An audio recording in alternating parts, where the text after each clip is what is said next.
don't know if you saw it, Fester, but at the end of the show yesterday, did you see Big Scary Ron, our general manager and market? Is he a vice president or a president? Do you have any idea? I don't know. They throw titles around here.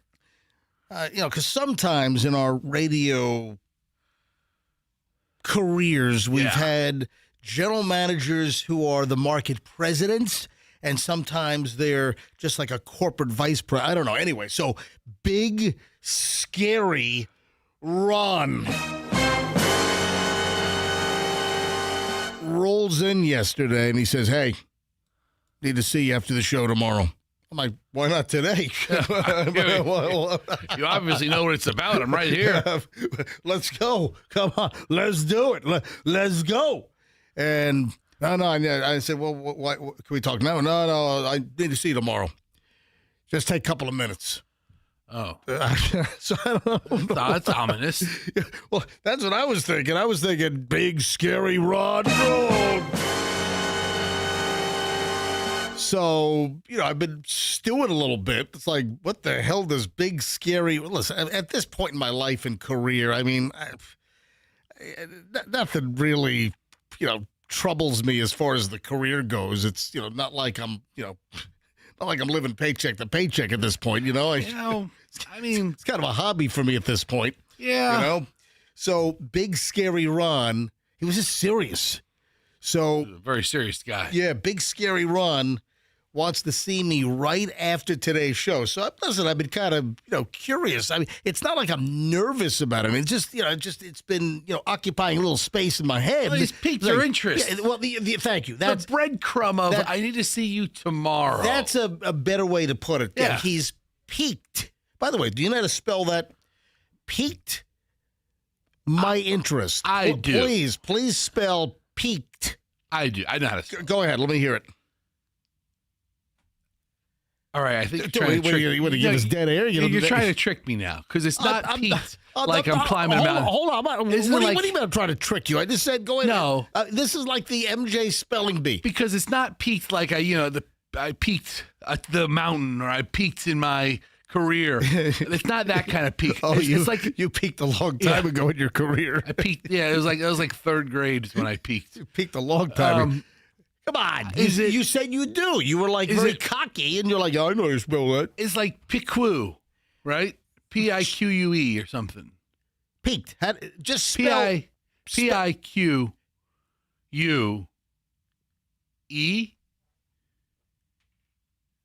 Peaked. Just spell the freaking word. I just said Pique.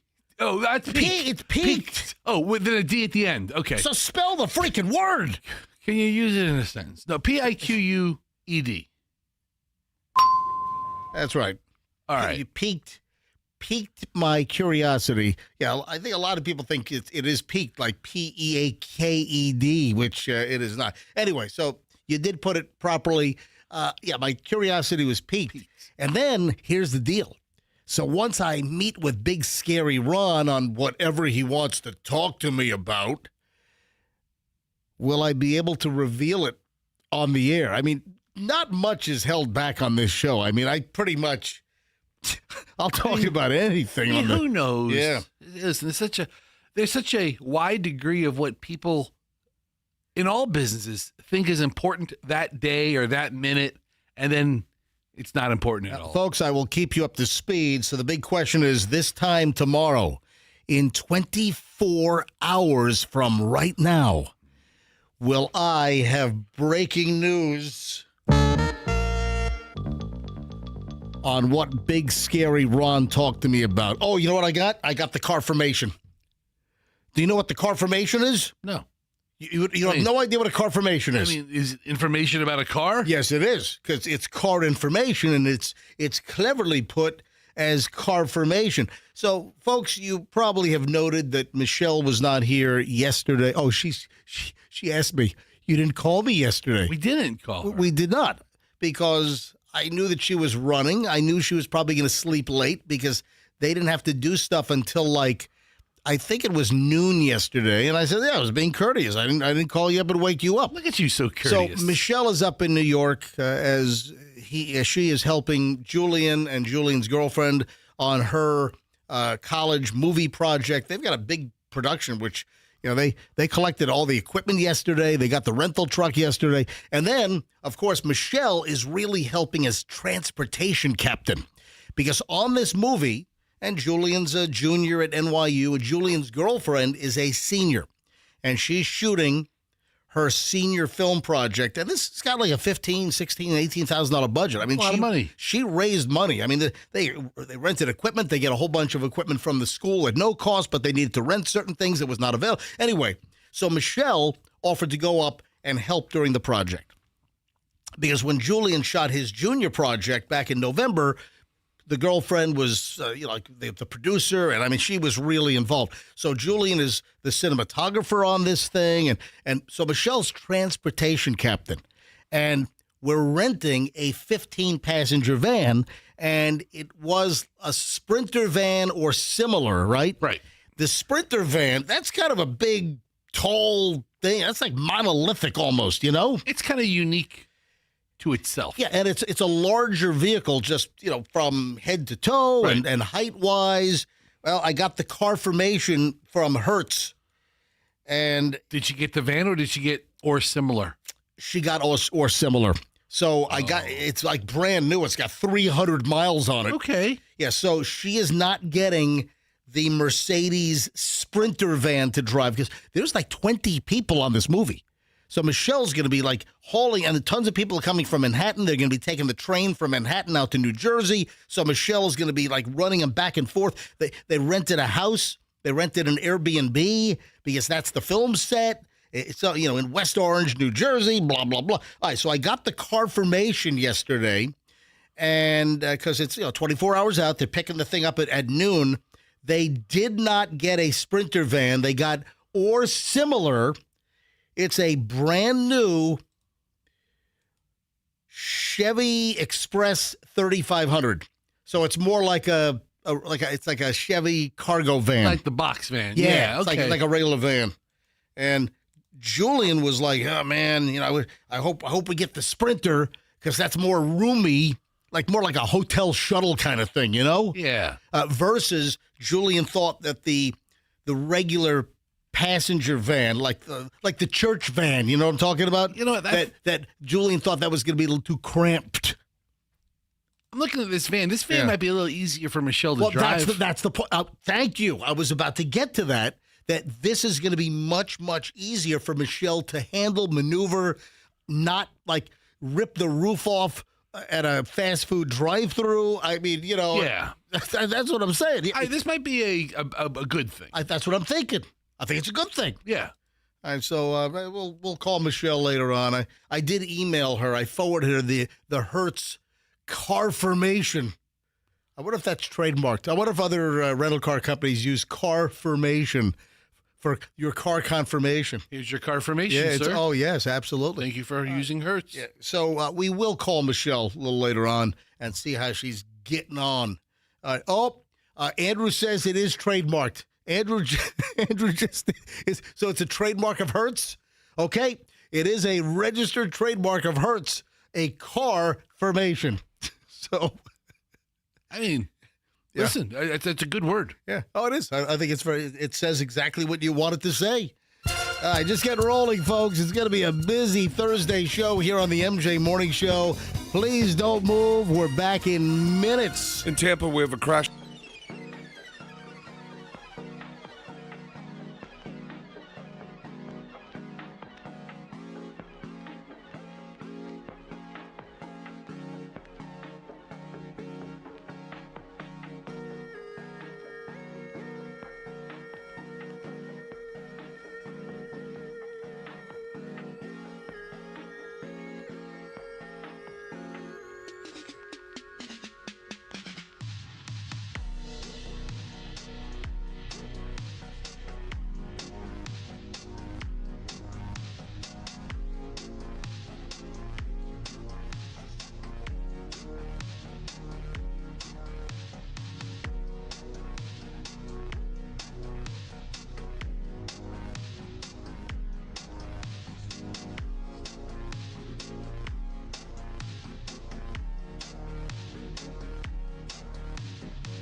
6:20 at the MJ Morning Show. MJ and Fester. We will call Michelle later on.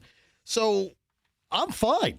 Do I look distressed? No. So if a few minutes ago, Fester says to me, "Hey, you all right? You need help with anything?" I'm like, well, "Hold on, you haven't asked me, are you all right? You It need wasn't help like, with are you all right? Like I care. Hold on a minute. A few minutes ago, you're like, "Hey, you okay? You need help with something?" I'm like, "No, I'm just organizing my paperwork as I do in the first like half an hour of the show. I kind of lay things out even further and kind of, lay things out on how I want the show to go today with all my notes and all the little stories that I printed out, etc. And then I say to Fester, "No, I'm fine. I've got no issue. Do I look distressed?" No. And then I said, "Well, are you okay?" And he said, "No, not really." I'm not. So I say to Fester, I'm like, "Hey, I didn't get any email from you last night. You didn't send me any show ideas. You didn't send me any show prep." And then Fester says, "Oh, had a rough night last night." Yeah, it wasn't the best night. Well, that's right. That's what you said. You said, "Yeah, wasn't the best night." Wasn't the best night. So what happened last night? First of all, Yeah. I don't want you to think, "Oh, are you okay?" Like I really care. I just know that on a normal morning when Michelle's here, you may task her with clerical work. Yeah, so Michelle helps me Yeah. get some paperwork organized, and with her not here, I have to do all this crap myself. So that was the, "Hey, are you all right? Do you need any help?" All right, so this leads to something else. So Then it gets around to. Festus says to me, "Last night wasn't the best night." I'm like, "What happened?" Ugh. And then Festus says, "I threw out my back." Hold on. You didn't say anything when you walked in. You seemed to walk in okay. No, I threw out my back. I didn't throw it out. I tweaked it. Okay, It's tweaked to it. where I have to walk extra gingerly, and I can't make sudden twisting motions. Okay. So, like, if somebody's behind me and they startle me, and I turn around quickly, it might not end well. But for now, from L3, Oh, what are you like now quoting actual physiological, like lumbar positions? I only know L3. That's it, L3. I only know L3. That's it. That's the only All right, one I know. So Fester threw out his back. Yeah. So that precludes you from sending an email to, make some show ideas, suggestions, some content that. I wasn't in the right frame of mind to stop and to slow myself down enough in my head to actually work and produce stuff. There is an item, and you know what? I did not get to this on the show, but I continue to get people sending me stuff because they know I'm a scuba diver. So people say, "Hey, MJ, did you see this? I know you're a scuba diver. Have you noticed anything weird?" I'm like, so I saw this story, I don't know, like 10 days ago. I didn't get to it. I had it in my pile. I printed this item out. I think I may have even highlighted a couple things. I just didn't get to it. I mean, there's a lot of prep. There's probably, I don't know, 30, 40% of stuff that I find, I research that I just never get to. I've always over-prepared, and sometimes material's evergreen and I can go back to it if things are a little slow. Yeah, but sometimes material ages out. Yeah, and I just chuck it. And I've got like, if I were to stack it all up over the last probably couple of months, I probably have 2.5 feet of printed out paperwork that I still need to go through to throw out all the dated crap. And then there's a certain percentage of good, like evergreen stuff that I stumbled across that still is usable at some point. So I never got to this item, but again, yesterday someone else sent it to me. Probably 24 people sent me this item, and I just didn't get to it. And it's about sharks near the Bahamas that they've been tested. Like they tested the blood of sharks. Yeah. And that they found cocaine and caffeine in their blood. That's great. Well, cocaine's a hell of a drug. I'm thinking, this is like a movie series for like a janky TV network. You got Sharknado, right? Sharknado on crack. No, Cocaine Shark. That's it. It's like Cocaine Bear. Cocaine Bear. Exactly. That's what I'm saying. The template for cocaine-infused animals. They've already set the story pace. Cocaine Bear. Now we've got Cocaine Shark. So here's the deal. And thanks to Leanne is the latest to send me a direct message on Instagram at Certified MJ Radio. Hey, MJ, I know you're a scuba diver, and I just wanted to make sure you were aware of this. Yes, Leanne, I am. But listen, I still appreciate it. Don't not send me stuff because you think, oh, I'm sure MJ saw that. No, I still appreciate the fact that we've got very engaged, plugged-in listeners that feel compelled to send me content. I love it. Please send me content. And we have an idea for a new movie. Yes, Cocaine Shark. I'm going to be the executive producer. I'd watch that. You're going to be the caterer. I would. On the movie. I'll be the transportation captain. Like Michelle. A biologist says traces of cocaine are reaching environments because of water currents carrying sewage or other water, but also suggested that divers are most likely the source of cocaine and other drugs or elements. That's not true. Being exposed to these substances. Are divers carrying that much cocaine with them? Hang on a minute. I'll explain in just a second. Researchers in their new study have detected caffeine, cocaine, and painkillers. Oh, oxy-shark. Pilled up shark. Oh, tiger wood shark. Oh, there are tiger sharks. The tiger shark. So you put him in a Land Rover and you flip him over a couple of times. It's tiger shark, which is a type of shark. I've never seen a tiger shark out in the wild. I've seen bull sharks, hammerheads, lemon sharks. So I've never seen a tiger shark, and I've never seen a great white. Although it has been on my list to do some of the great white shark dives, which, pretty much are done in cages. I was supposed to do a Mexican great white shark dive a couple of years back, but the Mexican government, they halted the scuba operators from going to this location off of Mexico for some reason. It was something about like conservation. Listen, all the operators that take the scuba divers out to do the shark diving for the great whites, I mean, they're very careful. They're very concerned about the environment.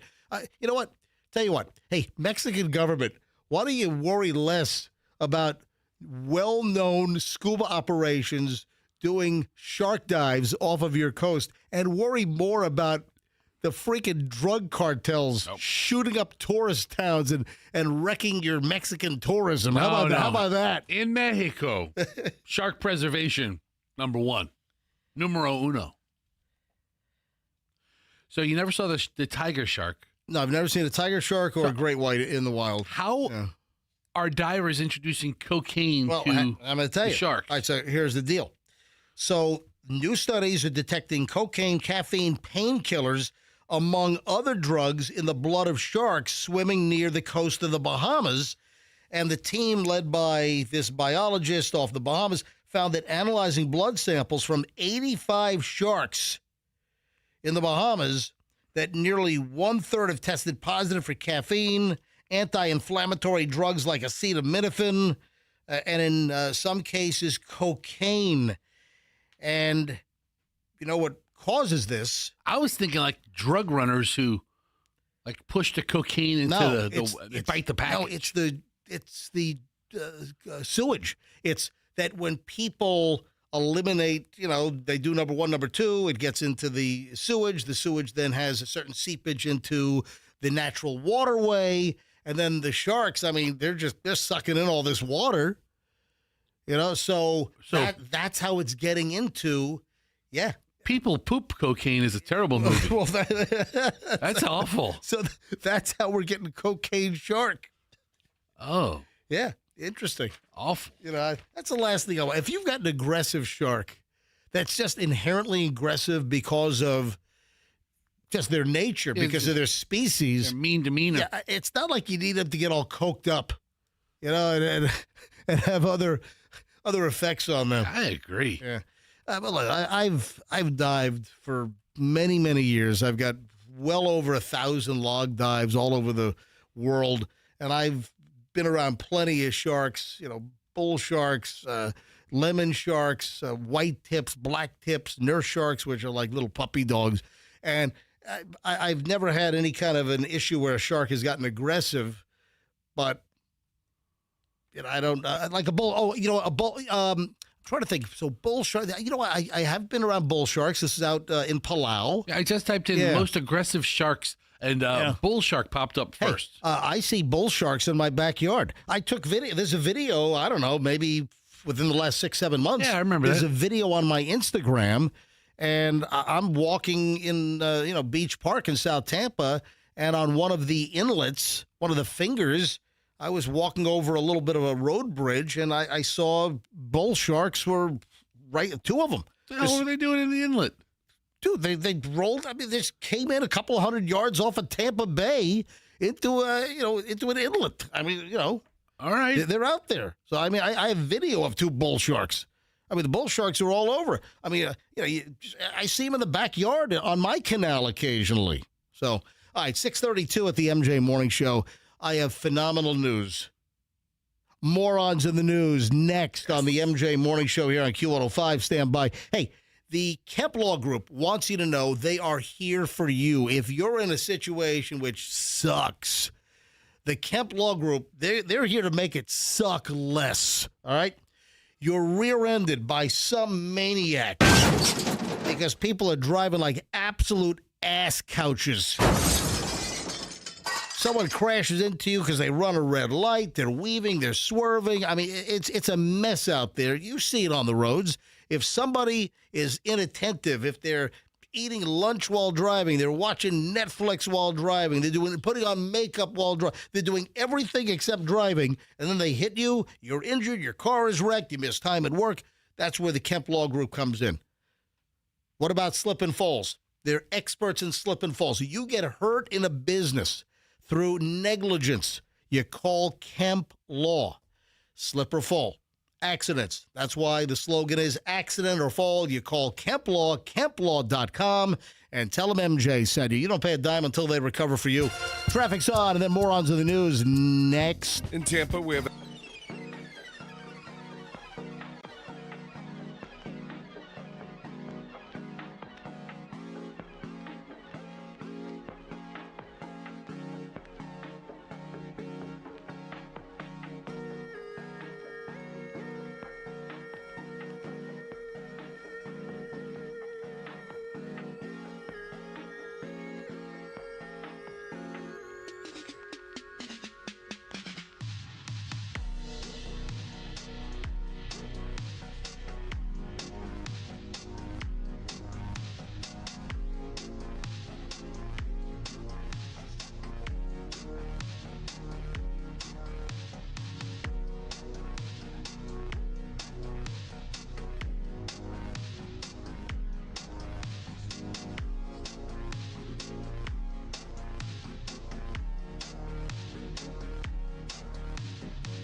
that you stole the damn cigarettes from Wawa, then you got to break the wrist of the Wawa employee? Come on.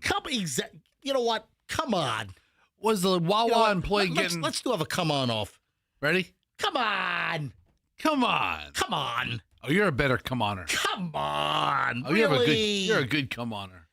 Yeah, so deputies at HCSO, Hillsborough County Sheriff's Office, they arrested a guy on Sunday. He pushed a Wawa employee, and that caused the employee to break her wrist at a Wawa. Yeah, the Hillsborough County Sheriff's Office, they said the deputies were called to a robbery at Wawa, 8458 Dale Mabry. So where's that? That's like, is that near like Waters? Is that like, look yeah, at there's it. one. I think that's near Waters, right? 8458. It's 8458 North Dale Mabry Highway. So I'm guessing that's near Waters, if I'm not mistaken. Yeah. Is it? Yeah. Oh, yeah. It's north of Waters Avenue. Just north of Waters. Oh, near the Marshalls. Oh, yeah. You get some yeah. great deals on fashions. Oh, look, there's Ivaroni's. Do you know I still haven't been to Ivaroni's? I don't know why. Man, I've got to go. You know what? I've mentioned to Michelle. Can you believe I've been in Tampa since 1994, and I've always heard how good Ivaroni's is. And can you believe I've never been to Ivaroni's? Yeah, that's all they talk about at Ivaroni's. What the hell is the matter with me? What is wrong with me? Anyway, I've mentioned this probably 24 times over the years, and the Ivaroni family has never reached out. Well, I think it's because they're like, you know what? We don't want you to come. We don't want you here. All right, back to Wawa. So the sheriff's office responds, Nicholas Mavrogordato. That's a mouthful. All right, listen, I'm going to spell it for you. You tell me if I'm making a mistake on the pronunciation. I don't think so. Nicholas's last name is Mavrogordato. Yeah. Mavrogordato. Another name I've never heard in my entire life. 45-year-old guy takes a pack of cigarettes from behind the counter and then shoves the Wawa female employee to the ground. You know what? This is where I wish Spicoli was in the place. You know, and Judge Reinhold, like in Fast Times at Ridgemont High. Right. Wasn't there a robbery? And was it Judge Reinhold? Did he take a hot coffee pot? You know, at convenience stores, you get the hot coffee brewing? Yeah. And I want to say Judge Reinhold in Fast Times at Ridgemont High and Spicoli. Dude, that was awesome. I think Spicoli was all, he was stoned, probably looking for Funyuns inside the convenience store. And there was like a robbery. And Judge Reinhold, I think, took a whole pot of hot coffee and threw it in the robber's face. And I think Spicoli, Sean Penn, I think he said, dude, that was awesome. Was the robbery at the fish hut? Oh, no, it was a convenience store. It was a convenience store. Okay, I haven't seen it. Here's the scene. I think I can play this. You got it? I think so. All right, go ahead and roll it back. Here we go. You worked at All American Burger. 7 months ago. I knew it. Oh, does the robber curse? I don't know. Oh, the robber might curse here when the robber comes in. Then, Spicoli's trying to pay for his stuff. I think the robber might curse. That's all right. We have a dump button, Yeah. right? Yeah. All right, so here's Spicoli's getting his stuff. Finding pocket change and lint. Spicoli, All right. What for? you need money. All I need are some tasty waves, There's a cool buzz, and I'm fine. Thanks. Can I use your bathroom? Oh, that's right. Yeah, go ahead. So that he uses the bathroom, and then Spicoli comes out. Oh, and here comes the car to pull up and rob the place. Left. Does he start cursing? I don't know. All right, hang on a minute. I'm gonna bring it because it's. He spray paints the camera. All right, hang on a minute. He pulls out a gun. Hang on. All right. Okay, Trying to get the money. It's safe! Behind the donuts! I'm watching this place. He wants the Know what money. I'm doing. All right. Open it up. So the safe's in the wall behind the donuts. Open it up. Come on! I just started here. They just taught me the procedure, and let me figure it out. Shithead, let's go! Okay. All right. Let's go. We had an S-Ed. Here comes Spicoli. There it is. And then Judge Reinhold has the gun. The getaway car driver, he takes off, leaving the guy with the burned coffee face. And then, here we go. Put it up.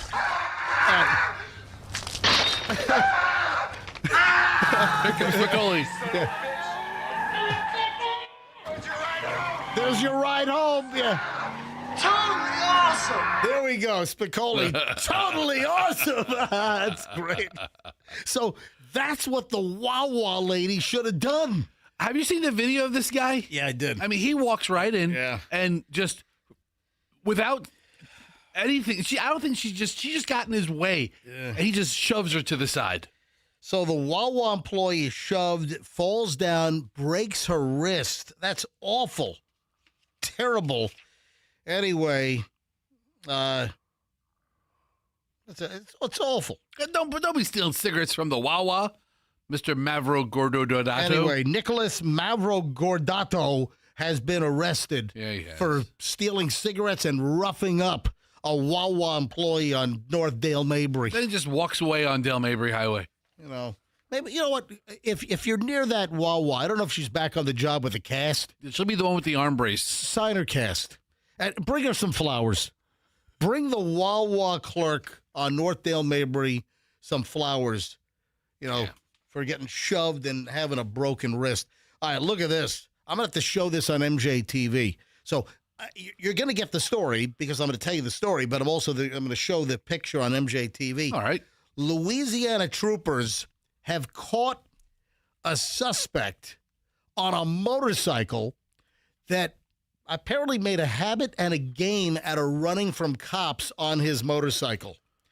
And on the top of the gas tank, just forward of the seat where the motorcyclist sits, on the gas tank actually had a tally and had like how you can get like vinyl stickers. Yeah. And so they had a sticker made, kind of like it's like cut out, and then you can kind of put it on glass and then peel away, and the letters stay on the glass. So this guy has on his gas tank, pigs evaded.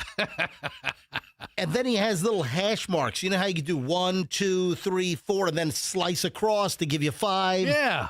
This guy has 11. He's got 2 5s and a 1. It ends at 11. Yeah. And they finally got a hold of this guy. Oh, man. Yeah. So troopers with the Louisiana State Police, Troop C, arrested a motorcyclist wanted for multiple counts of flight from law enforcement. And this guy, this is, by the way, in the St. Charles Parish in Louisiana. Look at the picture they took at the scene with the bike in the background, and everybody's kind of smiling. Yeah. Everyone's smiling. Hey. Guess what? You're not going to get a 12 on your gas tank. No, not this week. Hey, by the way, Cajun Fester, you know anybody in St. Charles Parish in the Louisiana State Patrol? I want you to know I'm so glad you asked because I know Captain Thibodeau. Yeah. I know Colonel Ribideau.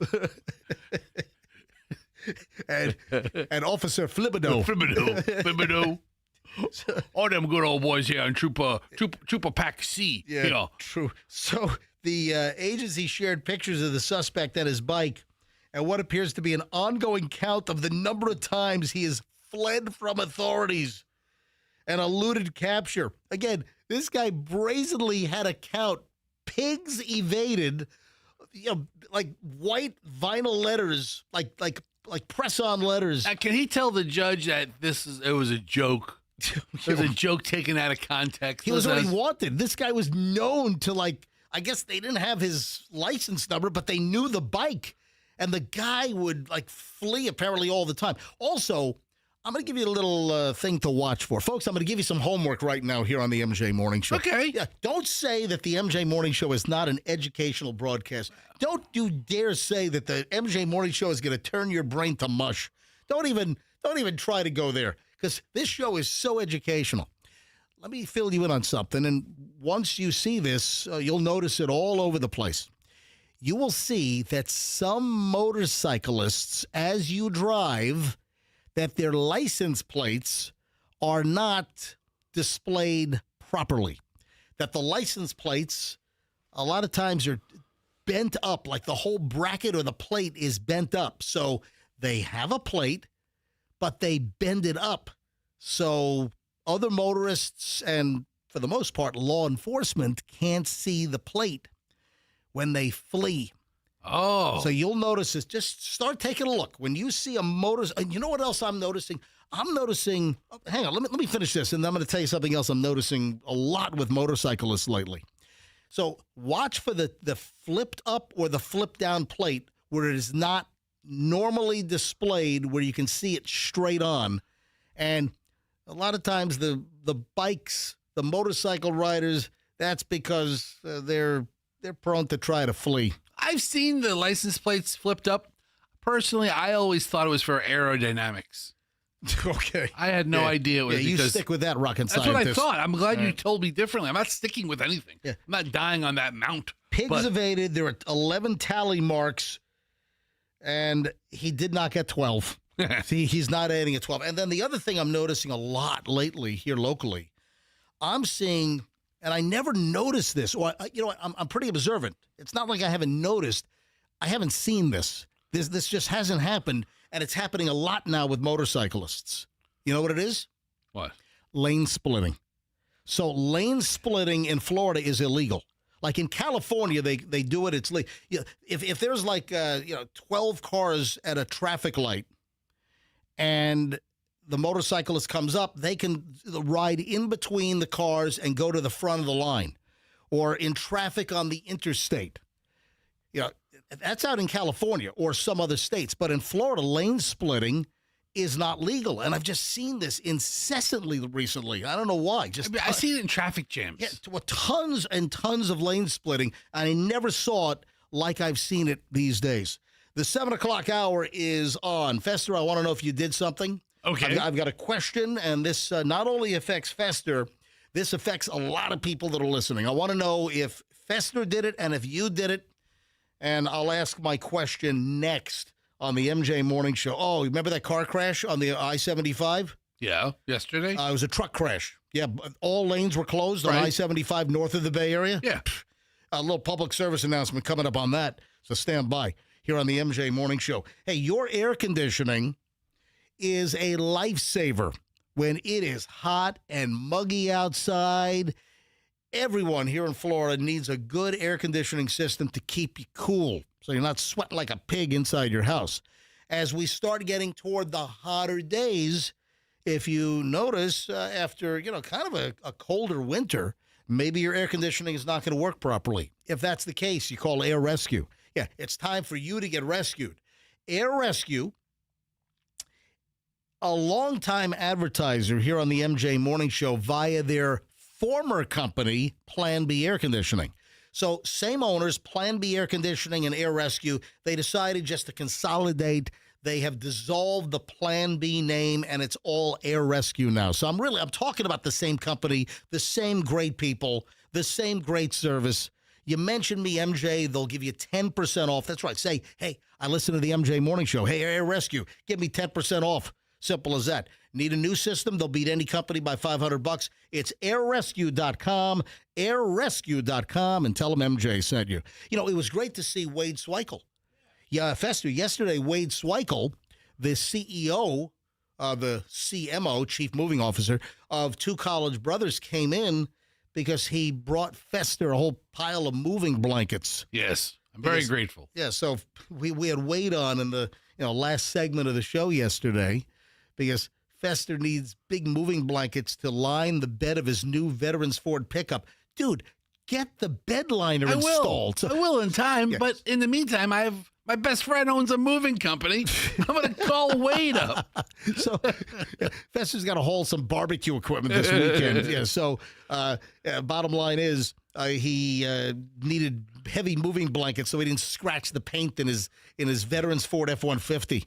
Get the plastic bed liner. I'll get to it. Bottom line is they've got moving blankets at twocollegebrothers.com. Really nice ones. They've got really, really nice moving blankets. You know what they're going to do with those moving blankets? They're going to wrap your furniture. Yeah. They're going to make sure that your kitchen table, your dining room table, grandma's curio cabinet that's been in the family for decades is not going to get scratched and marred. They are careful. TwoCollegeBrothers.com. If you're moving, if you know someone that's moving, make the right move. TwoCollegeBrothers.com. Mention me, MJ, get free moving boxes. TwoCollegeBrothers.com, the smartest move you will ever make. MJ Morning Show back in minutes. The earlier accident.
Why are you looking at a Rolls-Royce convertible online, Fester? You know, I'm on Facebook, and Jalopnik pops up, Right. which is a really cool site for Yeah, all things automotive. right. And it says, meet the Rolls-Royce Project Nightingale. You know, I do like Jalopnik. Yeah, me too. You know, Jalopnik has had a couple of stories for us over the years. And they have, I guess this is a, I think a jalopy.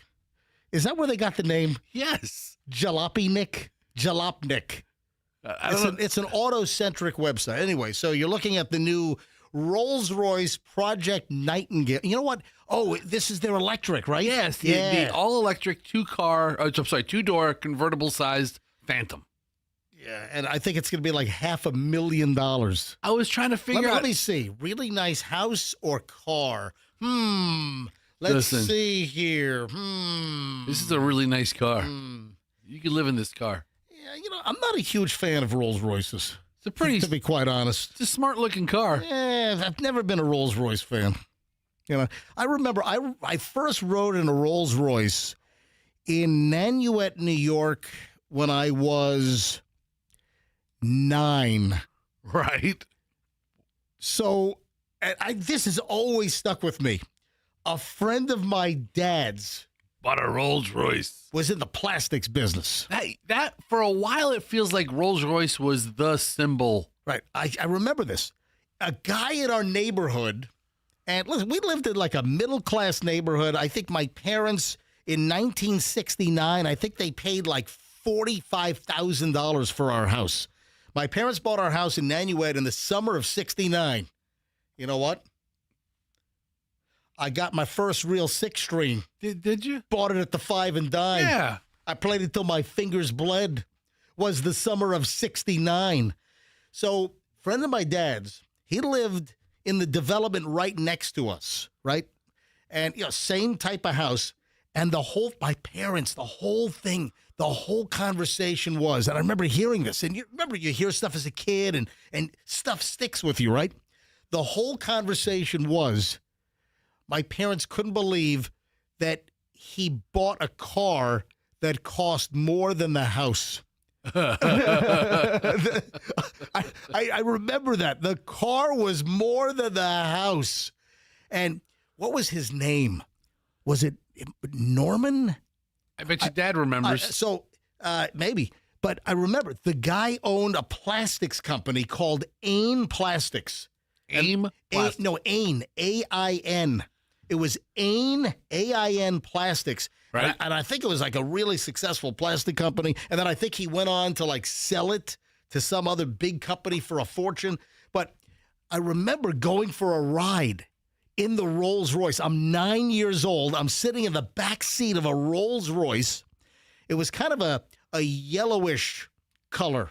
Like that mustardy? No. It was like a yellow beige. Maybe it was more beige, but it was like yellowy beige. And it would have been like 1975 or 76. In fact, I think it might have been a 1976 Rolls-Royce. And I just remember riding in the back of this thing because my dad says, hey, his name was Norman? I'm trying to think of his name. So he calls my dad and said, yeah, I got it. I got the Rolls-Royce. And he always wanted a Rolls. That's it. That's the car. The Silver Shadow. Yeah. It was just like that. A 1975 or 76 Rolls-Royce Silver Shadow. And my dad said, hey, we're going to see, I think it was Norm's new Rolls-Royce. and my dad had told me, yeah, he apparently said whenever he made it, whenever he like became successful in business, his benchmark for success, he was going to buy a Rolls-Royce. And he bought a Rolls-Royce. Yeah, in the 70s and 80s, I feel like Rolls-Royce was the brand of the status. The I made it. I'm the financial wealth. Right. So I go with my dad. My dad says, hey, let's go check out Norman's new Rolls-Royce. And then he gives us a ride. He's like, hey, you want to go for a ride? So we go for a ride like for 20 minutes all around the neighborhood in the Rolls-Royce, and I'm in the back seat. And I just remember that it was, even back then, I mean, maybe it just appeared to be bulbous. Yeah. And chunky. Kind of like you. Yeah. You know, and I like the Rolls-Royce of radio sidekicks here. I never really liked maybe I was just so tainted and poisoned by the Rolls-Royce, but it was such a big deal. I'm 9 years old, tooling around in a Rolls-Royce. Anyway, so Fester's online looking at is that a rendering? Is that a concept, or are they really coming out with this thing? According to the Jalopnik Post, it says, what is this? It says the project. So I don't know if it's named Project Nightingale or it's a Project Nightingale. Yeah, as far as Rolls-Royces go, yeah, it's better looking than most, but I'm not a Rolls-Royce fan. I'm sorry. Just not a fan at all. Well, all right. So, speaking of vehicles, you know the tractor trailer that like jackknifed and like flipped over and was blocking like all lanes on I-75 North up in Sumter. So it's right near Wildwood. Yes.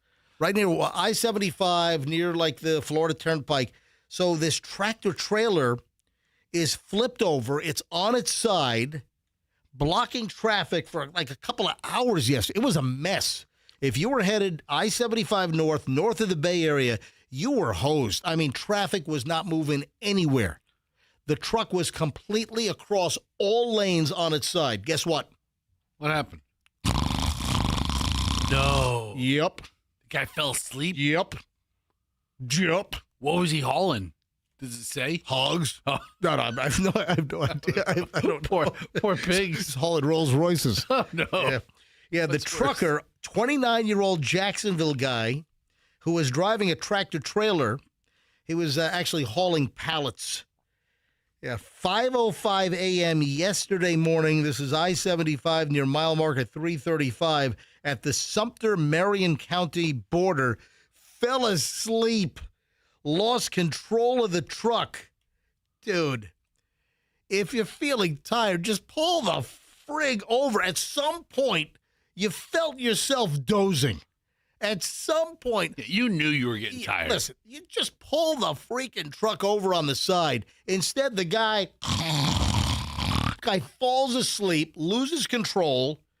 Oh, my God. I mean, luckily, no one was killed here. I mean, that time of day, he might have had the interstate to himself for a couple of 100 yards any direction. Yeah, he suffered minor injuries and was not transported to the hospital. But when you think of like a truck blocking all lanes, I mean, it was like strategically from shoulder to shoulder. So across all lanes and then all shoulders. So, I mean, nothing could get around. I mean, traffic was stopped and the guy freaking falls asleep. Come on. When they design highways, they make sure it's one semi-truck wide so they could do that. I mean, during my lifetime, I've been driving and I've been tired. Yeah. I remember I pulled over with Michelle one time. And we took a nap. I'm like, listen, I'm tired. I remember driving from Ithaca when I was going to college in Ithaca, New York, and driving, during breaks back to Virginia Beach, back to my parents' house. And I recall getting tired and pulling off into a rest stop and sleeping for 45 minutes or an hour. You wake up refreshed and you're ready to go. In like some rest stop in Pennsylvania. Exactly. I mean, when you start feeling tired and you start getting that, and your eyes are starting to droop, and it's like, even if you can't make it to a rest stop, you just pull over on the freaking shoulder. It's better than you falling asleep and, flying off into a canal or into a tree or crashing into a family in a minivan. Have you ever had a micro doze while you're driving? Like you're driving and you kind of lose track of the drive. You just startle and you jump up awake. Or am I the only one that's ever? While you're driving off the road into a parking lot? It's while you're driving, and then something comes over you, and you just kind of jolt awake. Like that? Yeah.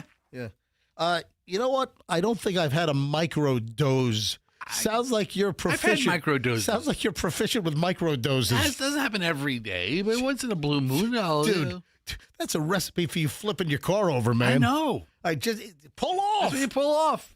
Shut your eyes for 20 minutes. Did you do it yesterday? Did you do it? I don't know. What am I asking? Come on. Was it some kind of dumb election day somewhere? No, it wasn't a dumb election day. Okay, Come I don't on. know. What was it? First of all, the fact that you would disparage a phenomenal privilege that we have as Americans to vote and call it a dumb election day, I'm very, I'm upset about that. Listen, if a congressman's not on the ballot, it's a dumb election day. Okay. That's good. All right. Did you do it? Come on. You don't know what I'm talking about. What, tax day? Yeah. No, of course I didn't do it. I didn't dwell on it yesterday, and I didn't bring up my story how 2 tax years ago, the U.S. Postal Service at the Tampa airport, at the main office, I didn't bring up yesterday that they lost 2 priority mail envelopes with 2 separate checks going to 2 separate IRS post office boxes in Charlotte, North Carolina. One my tax due and one my estimated quarterly tax payment. I didn't bring that up yesterday. I usually do. And you know what? Those packages never have resurfaced. And for folks that don't know, it was 5 o'clock in the morning before coming to the studio 2 years ago, tax day. I drop off at the Tampa main post office at the airport. Yes. I put 2 priority mail envelopes into the wall slot. Like, I didn't leave them in the parking lot. I didn't put them, outside in the bin in the parking lot where someone fished them. No, I put them in the freaking wall of the post office inside. You even took a cheeky Instagram picture. I did. I posted a picture that, hey, beforehand. I'm paying the government IRS tax day, April 15th of, was it 2024? And the U.S. Postal Service, Tampa, Maine, lost my packages. They've never been seen again. So I was hit with interest and penalties. And then, I got hit with $28,000 in interest and penalties. I mean, it was ridiculous. It was nuts. So it took me and my accountant, it took us 8 months to have it all reversed. It's a lot of billable hours. It's a pain in the ass. Anyway, accountant. Did you file? I think we filed a few weeks ago. We got it in already. All right, very good. Yeah. And may I ask? You may not.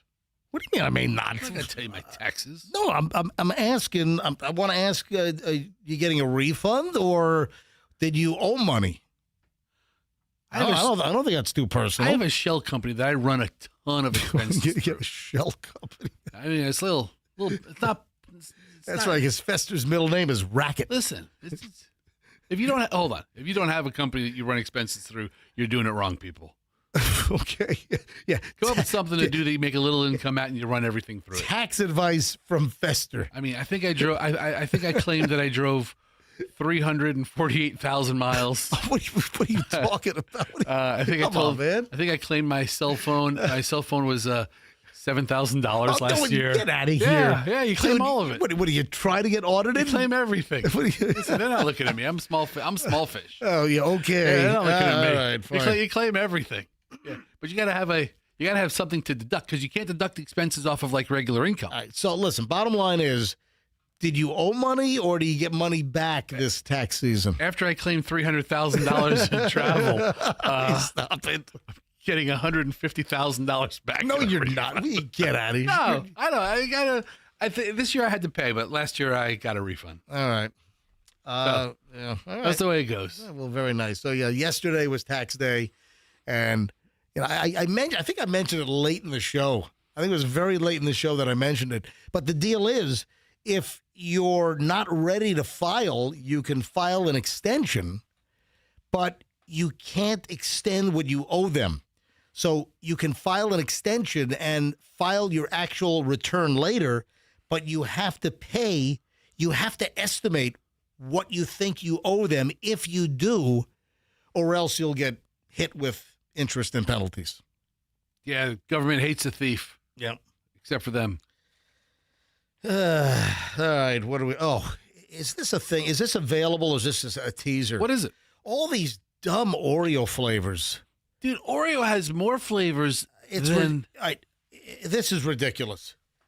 Oreo dill pickle flavor Is this on store shelves? This sounds grotesque. Is it one of those limited runs, or that you can only buy it online and they're only making like 100 packages of it and you have to qualify to win one? Oreo describes this cookie as follows. Get ready for a bold fudge flavor that captures the essence of everyone's favorite jarred snack, dill pickles. We're constantly pushing the boundaries of flavor at Oreo by bringing you our playful take on beloved and unexpected flavor profiles. So I guess they're out because this website, The Takeout, which is a food-centric website, they say that they took it out for a taste test ride to see if they were dill-icious. That they did that, they dill-icious. And I'm sorry, I have no interest in Oreo fudge dill cookies. I'm looking at them right now. It looks like it's dipped in like pickle fudge or Green fudgy coating. pickle colored. That is disgusting. I'm sorry. So are these not available in the store? You have to order them from like the special Oreo website? Is that it? 6 of them, 6 Oreos for $10. Oh, that's a value. Yeah. That's a real bargain right there. 6 Oreos for $10. What a deal. Yeah, I'll tell you what. They're really helping Americans extend their dollar during these tough economic times. The hell? 6 Oreos for $10. But you go down the Oreo aisle, and they have a bunch of different collaborations and flavors and things you've never seen I'm waiting before. for Oreo like Saturday night, Generation Z, Uber backseat vomit flavored Oreo cookies. They're probably working on it. They're working on that one. Unbelievable. All right, 7:19 at the MJ Morning Show. When we get back, over an hour and 20 minutes of nonstop MJ. I think I witnessed. I'm on my walk yesterday, right? And by the way, the video that I shot of my impending radio retirement, Yes. which was a joke because of the real estate joke in the house not far from where I live, that's like all wrecked and it's just sitting there. So I shoot this video. I had a complete influx of certain types of followers yesterday on my Instagram. So I want to reveal that. And then yesterday, I think I experienced the epitome of laziness. While I'm out, I saw 2 things happen, and I'm in disbelief. I thought there was an abandoned car in my neighborhood running with a baby seat in the back. Oh. No person to be found. And 2 things happened. I think I might have experienced the epitome of laziness. And is this where we are as a society? All right, I'm going to explain next on the MJ Morning Show here on Q105, 104.7 FM. Please stand by. A lot of crap rolls next. Hey, if you're looking for a Toyota, if you're in Polk County, go visit my friends at Miracle Toyota. Every day is a miracle at Miracle Toyota in Haines City. Are you in Lakeland? Are you in Winter Haven? Are you in Fort Meade? Wherever you are in Polk County, and you're looking for a phenomenal Toyota SUV, a pickup truck, a car, head to Miracle Toyota and show some love to a great MJ Morning Show sponsor. They're going to treat you well. Why? Because I know the owner. It's a family-run operation. It's the Murphy Auto Group. Mike Murphy lives in my neighborhood, and they're stand-up, awesome people. And I know they're going to treat you well. And just to show you what they do for the community on a regular basis at Miracle Toyota out in Haines City, April is Community Appreciation Month. That means you buy a vehicle. For every vehicle purchase, they will donate to the charity of your choice. So a portion of every vehicle purchase, a charitable donation will be made in your name to the charity that you specify. How about that? Miracle Toyota, tell them MJ sent you on 27 in Haines City. Mark Spain Real Estate has a team that will sell your home. What do you do when you want to sell your home? What do you do to remove the hassle and the grief and just the rigmarole? How do you take it off the table? I'm going to tell you right now, you can get the guaranteed offer from Mark Spain Real Estate. It's easy, hassle-free, make the most money with a strong all-cash offer. Mark Spain Real Estate has been helping homeowners like you sell homes for over 30 years. They have served over 72,000 individuals. You know, the testimonials, the people that are thrilled it's a long, long list, like Andre, who said, I had an excellent experience working with Mark Spain Real Estate. They were professionals, knowledgeable, incredibly responsive. They made what could have been a stressful experience seamless and straightforward. I highly recommend Mark Spain Real Estate. So can I, folks. If you're selling your home, get a hold of Mark Spain. Go to markspain.com, get a guaranteed offer on your home today. That's markspain.com, and start packing. Traffic is on at 7:23. MJ Morning Show back in minutes. We know.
Chloe. I don't know if she made this up or if this is real. And I think part of it is that she's taunting me because she knows that I really, truly dislike. Oh, I'll get to the Uber story in a minute. Hold on. This just rolled in during the break. So I don't know if Chloe's taunting me because she knows that I really dislike this theme or this this classification. This genre? Genre. It's the so-called National Day. You know, every day of the week, every single freaking day, there's like a calendar online, and I don't know who the regulator of this is. I don't know. I don't like the doomsday clock. You know, where the clock moves closer to midnight. The doomsday clock is like regulated by the like International Bureau of Nuclear Scientists or something like that. I think it's been like 11:58 my entire life. Whatever. The doomsday clock. So I don't like it's National Porcupine Day. It's National Fried Chicken Day. It's National, whip your kid with a belt day. I love that day. So Chloe just sends me a text. It's National Favorite Child Day. Make sure to shout out your favorite child. Is this, Andrew, can you look this up, please? Is this truly National Favorite? That's awful. There's a day to recognize your favorite kid. I mean, your other kids are little bastards, but this kid's my favorite. I think everybody who has multiple kids has one they like a little differently than the other one. There's a website, National Day Calendar. I don't like these. I might recognize like maybe National Pizza Day.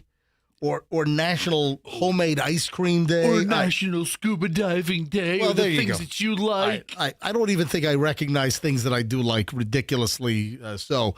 But, and every single day, there's like 5 or 6 things that it's National Day of. I mean, there's only so many days. Only 365? There, really? Well, leap year confuses me. It's 366 in leap year days. No, 365 is in a regular year. And then leap years once every 4 years. 365 days in a year, yes. All right, hang on. Let me call Chloe.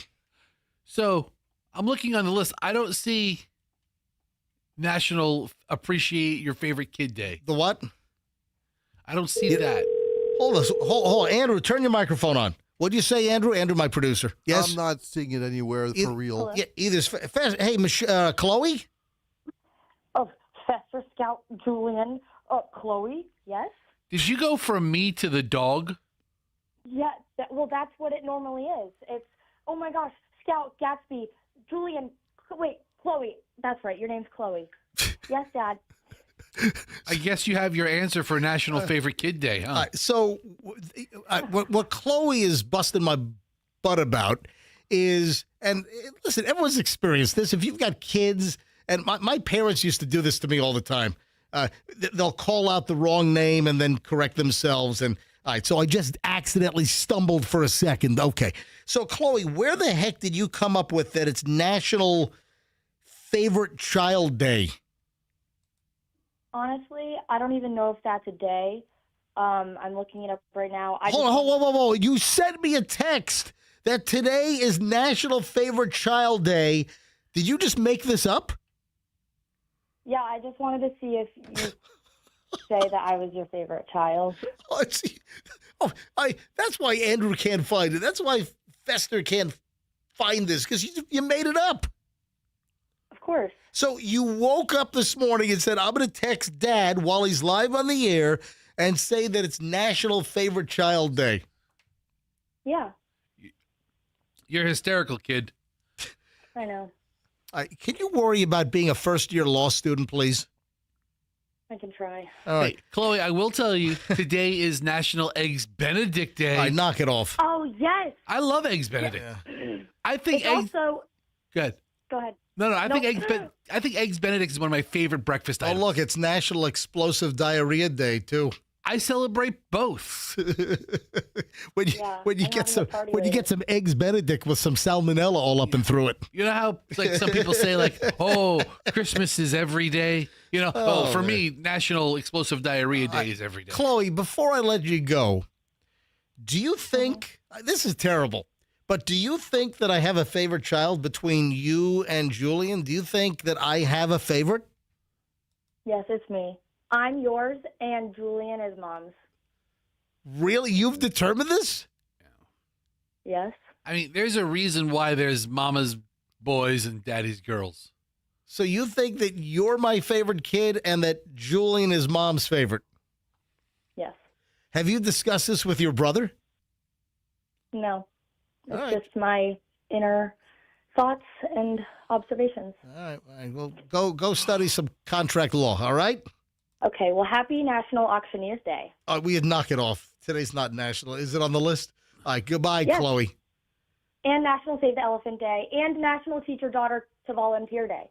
Well, guess what? Fester has a whole different list than Well, you. here's National Teacher Daughter Day. Here's Okay. National Save the Elephant Day. Yeah, where's National Auctioneer Day? Sold. Thank you. Bye, Chloe. Okay, bye. Today What? is National Selena Day, where we pay homage to Oh, Selena? Tejano superstar who was slain By a wacko. fan. No. A fan that No, she ran the fan club. I think it was the president of the fan club that took out Selena. she was a fan who became the fan club president, and then she offed Selena. Oh, speaking of music, okay, before I get to my Uber story, my observation last night, it was an Uber Eats deal. It was either DoorDash or Uber Eats. I didn't get a chance to find out which one it was. I mean, the epitome of laziness. And I want to get some thoughts on this. Hang on, I'll get to that in a second. Speaking of music, did you see the story that city of Tampa is going to recognize K-pop and the whole BTS deal? Because BTS is this the first stop? Are we the first stop or just one of the stops? I don't know if we're the first. I have to pull up the whole tour. Yeah. So Tampa is getting ready for 3 freaking BTS K-pop shows at Ray J. This is coming up on the 25th, 26th, and 28th. The 27th, they're all going to Busch Gardens. I shouldn't have said. No. Oh no! I should have said. I'm sorry. I just made that up. Yeah. I have no idea. They go to Alligator World. No, they go to Dinosaur World off of I-4. I'm looking at the tour schedule, Yeah. and they're in Goyang and Tokyo, and then Tampa. Oh, we're the first stop on the U.S. tour. Yeah. That's it. All right, so hold on. And then from Tampa, they go to the metropolis of El Paso. Hold on. Go back. All right, so right now, they're off today. K-pop. Tomorrow, K-pop is going to be at the Tokyo Dome. Hi! In Tokyo, 2 nights, April 17th and 18th. It's Tokyo, two nights. And then from Tokyo, they're taking a week off. And then they're here in Tampa on April 25th, 26th, and 28th. And the reason why I'm bringing this up, it's multifold, is that the city of Tampa, I saw that Mayor Castor, I guess, announced that they're going to light up the old Tampa City Hall in purple Okay. in recognition of BTS. And I think they're going to light up, so some of the bridges. Is that their favorite color? I mean, why purple? Edward, can you tell me, what is BTS, is their whole deal purple? I don't know. So City of Tampa is going to illuminate the old City Hall downtown in purple. And also some of the city's bridges are going to be washed in purple light. I'm going to make a proposal right now. Go ahead. Fester, Yes. I want you to dress up like the Grimace. Dude, yes. I want you to be Fester Purple Grimace also. Jump on the BTS bandwagon Listen, here. I'm already on the bandwagon. That's awesome. I want to go to the concert in a Grimace costume. And that's my next question. Hold on a sec. Andrew, have you figured out what the purple deal is? Is that their color? According to the AIs out there, Yeah. I purple you is a phrase coined by one of the members to signify long-lasting love, trust, and loyalty between BTS and their fans. I purple you. All right, so that's the purple deal. So, Fester, this is perfect. You know what? Go online right now. Can you rent a Grimace costume? Rent? I'm going to buy one. I can use it for multiple purposes. Exactly. You know what? You could be rent a Fester Grimace. You can Grimace start doing kids' birthday parties. It is horrifying. Oh, yeah. Oh, holy crap. Oh, there's a ton of them. Oh, my God. There's a ton of Grimace costumes. Fester, I'm going to station you outside of the main gate at Ray J all 3 nights. Fester dressed as the Grimace in purple, holding a sign, listen to the MJ Morning Show, 104.7 FM. Yeah, because I know that, we're really big amongst Korean pop band fans.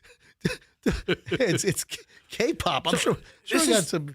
Yeah, 3 sold-out concerts. This is like Taylor Swift Eras tour type. For numbers for K-pop, for Korean pop. So get this. Yeah, from Tampa they go to El Paso, okay, then Mexico City, and then they come to Stanford, California. Wow, really? And then they're all over the place. Geographical logic. It's like they just threw down pickup sticks or something. That's crazy. All right. So before I move on, are you getting sucked into K-pop with your kids? Like, is Hadley, your daughter, into K-pop? No. All right. Where she might be. I don't know. She's into like anime stuff, but she's never really brought K-pop up. All right. But in America, this is a big deal, MJ. I know that hold BTS and K-pop is big. Right now, they're only hitting Tampa. What's the Demon Hunters thing, right? Yeah, the K-pop Demon Hunters. Yeah. They're only hitting Tampa, then El Paso, then they're leaving the country, then they're going to Stanford, then Vegas, and then they go overseas. Oh my! Then they're going back to Busan. Where the hell's that? Why I don't even know where Busan is. Busan. I know. I've then seen Madrid, it. Brussels, London, Munich, Paris. Then they come back in August. Where is Busan? I usually know this stuff. Hang on a minute. Oh, it is in South Korea. So they're going from Stanford, Vegas, South Korea. You know what? This sounds like a haphazard schedule. It's like they had a dartboard and they just threw arrows at it. It's like they had a schizophrenic put their schedule together. All summer, most of the summer, they'll be in Europe. And then in August, they come back to the U.S. to MetLife and Gillette and Baltimore. It makes more sense then. But it's not a billion tours. Let me run this Uber story by you. I'm out for my walk last. A lot of stuff happens on my walk. I mean, I'm walking about 30 miles a week. That's one of my primary and I do some intervals, and I'll do some 30-second sprints with my walk, with my 20-pound weighted vest on. I'd love to see somebody get me some guerrilla video of MJ sprinting for 30 seconds and then go back to a walk. I do 30-second sprints. I know. It gets heart rate up. It's good. I believe you. Listen to this. I would just like to see it. It is 7:30 last night, and I'm out for a walk. Is this the epitome of laziness? So 2 things happened. First of all, I thought that there was a hot stolen car in the neighborhood that was abandoned. As I'm walking, right at a T, meaning you've got one road, it's like a perpendicular intersection situation in my neighborhood. So I'm at the T, I'm getting ready to go right, and right at the T, and not even close to the curb, there is an older white Honda Accord. All the windows are down. There's a baby seat in the back, and the car is running. And I'm watching this car. I can hear the car is running. It's got the flashers on. Car is running. There is no one to be found. Nowhere. I see nobody. And I'm looking at the car. I'm like, what's going on here? I'm looking around. I don't see anybody. I'm like, is it one of these personal vehicle Amazon deliveries? Is it a food delivery? One of these gig drivers or whatever. A lot of the guys leave the car running. What's going on? And I'm watching this car. I interrupt my walk. It's 2 minutes. It's 4 minutes. It's 5 minutes. And the car is just sitting there running. And I'm like, you know what? I got to call 911. What is going on here? Was somebody kidnapped? Was this car just dumped in the neighborhood? Was this a stolen car? And then I see, I didn't know this was related. I see 3 cars pull into a driveway on the corner here.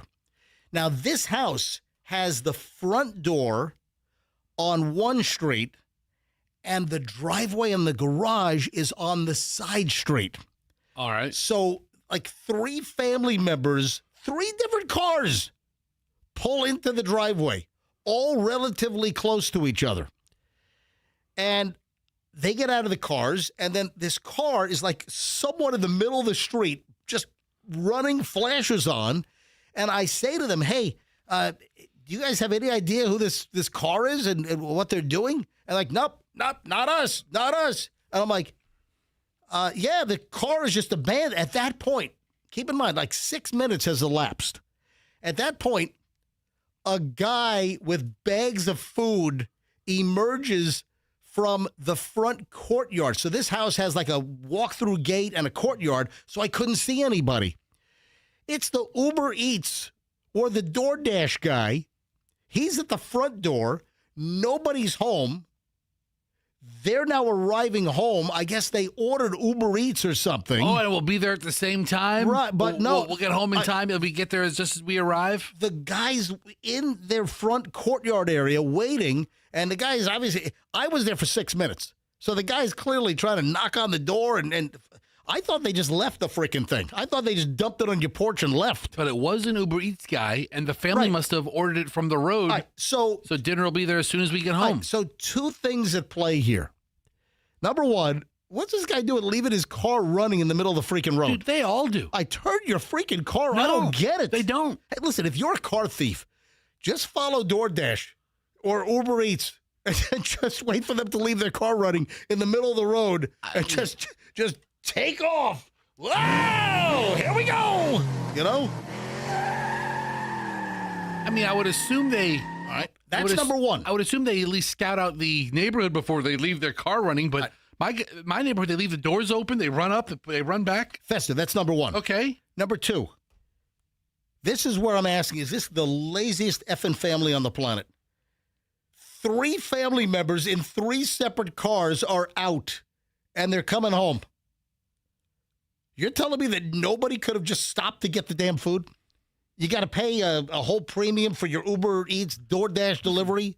Nobody in the whole family could have stopped and got the food? Why are you insulting this family? Listen, I'm just saying. I sit there waiting in line like a bunch of morons. I'm just saying, we don't do DoorDash. I don't do the Uber Eats in my house. I can get off my fat butt and go get the food if we want to go pick something up. That guy's time is obviously more valuable than yours. That's all. I just thought it was just incredibly, I felt like saying something to the family. Well, I'm going on a walk here, and I want you to know, I think you guys in this big old house with a courtyard here and a breezeway, I think you're very lazy. I don't get the whole food delivery thing. And then, I think it's actually really, I don't know, but if smart's the right word, but enterprising to schedule the delivery the exact nanosecond you plan on being home so you can eat as soon as you get there. How about you're already home when the food arrives and you're not potentially not there? Anyway, so I taught Chloe a lesson. Chloe wanted it when she was home last year and she was working at the state attorney's office before starting law school. She wanted. Are you going to bitch about how much Uber Eats and they charge? I'm just saying the Chipotle thing. A perfect example is that Chloe wanted some order at Chipotle. Oh my God. And if Chloe went to Chipotle, oh my God, and walked up and ordered the food, it was like $10.94. Yeah. And if she wanted to order it via Uber Eats, it was like $22, the same exact thing before tip. Okay. And the Chipotle is 0.7 of a mile up the street I don't know why you're West so Shore. butthurt over these food delivery services. I don't get it. If you want to use it, use it. It's a service they're providing you. I understand. Okay, then why are you insulting them? I'm not insulting anyone. I'm just some observations. You called them the laziest family ever.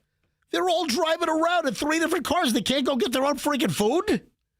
They gotta have the Uber Eats guy waiting for like 6 or 10 minutes for them to come home. You don't and understand. the guy's got his car running in the middle. I'm about to call the cops thinking the car is someone got kidnapped and yanked out of their car by the Sinaloa drug cartel. You know? All right, moving along. I've had like 20 real estate agents follow me in the last day. Well, you're on the real estate algorithm now. Something's going on. Absolutely. So if you missed it, folks, I guess I alarmed some people. I guess I really alarmed some peeps because I posted a video on my Instagram, and it's got like over 55,000 views at this point. This is a good one for me. So in my neighborhood, during my walks, there's a house that's like abandoned. And the owner is actually doing like 4 years in federal prison for trying to scam the Jacksonville Electric Authority or something. Yeah, he was like the CEO or something. He was like one of the bosses there. Anyway, trying to pull off some wambuki, like $200-300 million scam. Anyway, the dude owned a house in my neighborhood. The house was damaged. I think a tree fell on the corner of the house during Milton. The whole top floor of the corner of the house is gone. You look right into the bedroom. You see furniture, the ceiling fan, the bricks are smashed away. It's a mess, and it is totally exposed. So I shot a funny spoof video the other day. It's on my Instagram, Certified MJ Radio. So funny. And I said, hey, folks, I want to announce effective immediately. I'm resigning. I'm retiring from the MJ Morning Show on Q105, 104.7 FM, and I'm taking on a new career. I am now becoming a real estate agent, and a lot of people believe this, and they had to get a little further in the video. A lot of people are suckers too. Well, look at the comments. People are like, "Oh man, you got me there, MJ. Man, I was saying you can't retire. I can't believe this. Oh, you really pulled one over on me." Anyway, so in the video, I'm just joking around. It's like, "Hey, I'm leaving radio. I'm canceling the MJ Morning Show. I'm becoming a real estate agent, and let me show you my first listing." So it starts off showing the house, and like nothing is wrong. And then I pan over to a whole chunk of the house is missing up on the second floor. It's all busted away. So before you told me what happened, I thought like something fell from space because it's right that top corner. It was an Artemis II booster rocket that fell down in Beach Park in South Tampa. Some wild piece of debris. So the video is on my Instagram. It's the last video posted. If you haven't seen it, the house is crazy. The damage to this house is nuts. Certified MJ Radio on Instagram. But the point is that I must have hit some kind of a stride or the algorithm. Literally, I had a whole bunch of new follows. And then, sometimes when someone follows me, it's like, let me check out. I'll hit their profile, and it's like real estate agent, realtor, Pinellas County realtor. And so all of these real estate agents started following me. Listen, we'll take new followers any way we can. Yeah, so take a look at the video. It's on my Instagram, Certified MJ Radio.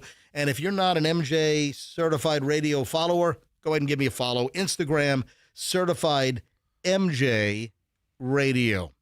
So I mentioned this first thing this morning. Listen, I'm thinking about it. I don't know what it is.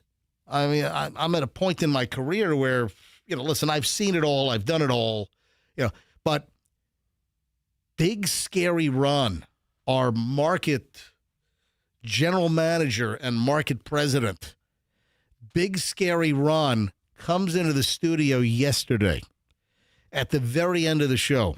So I closed down the show, and then Big Scary Ron walks in. Hey, need to see you tomorrow. I'm like, what? What do you need? Oh, we'll talk tomorrow. Just need you for a couple of minutes tomorrow. What the hell? You can't talk to me about it today? Come on. Just spill it. What do you need? Is somebody else invited to this? Are you going to have to meet with like some sales weasel, or is this some corporate muckety-muck? I don't know. So we now have an MJ. Hey, maybe that real estate career might not be far off. You know what? Listen, radio, even though the MJ Morning Show has been the #1 morning show in the market for most of the last year plus.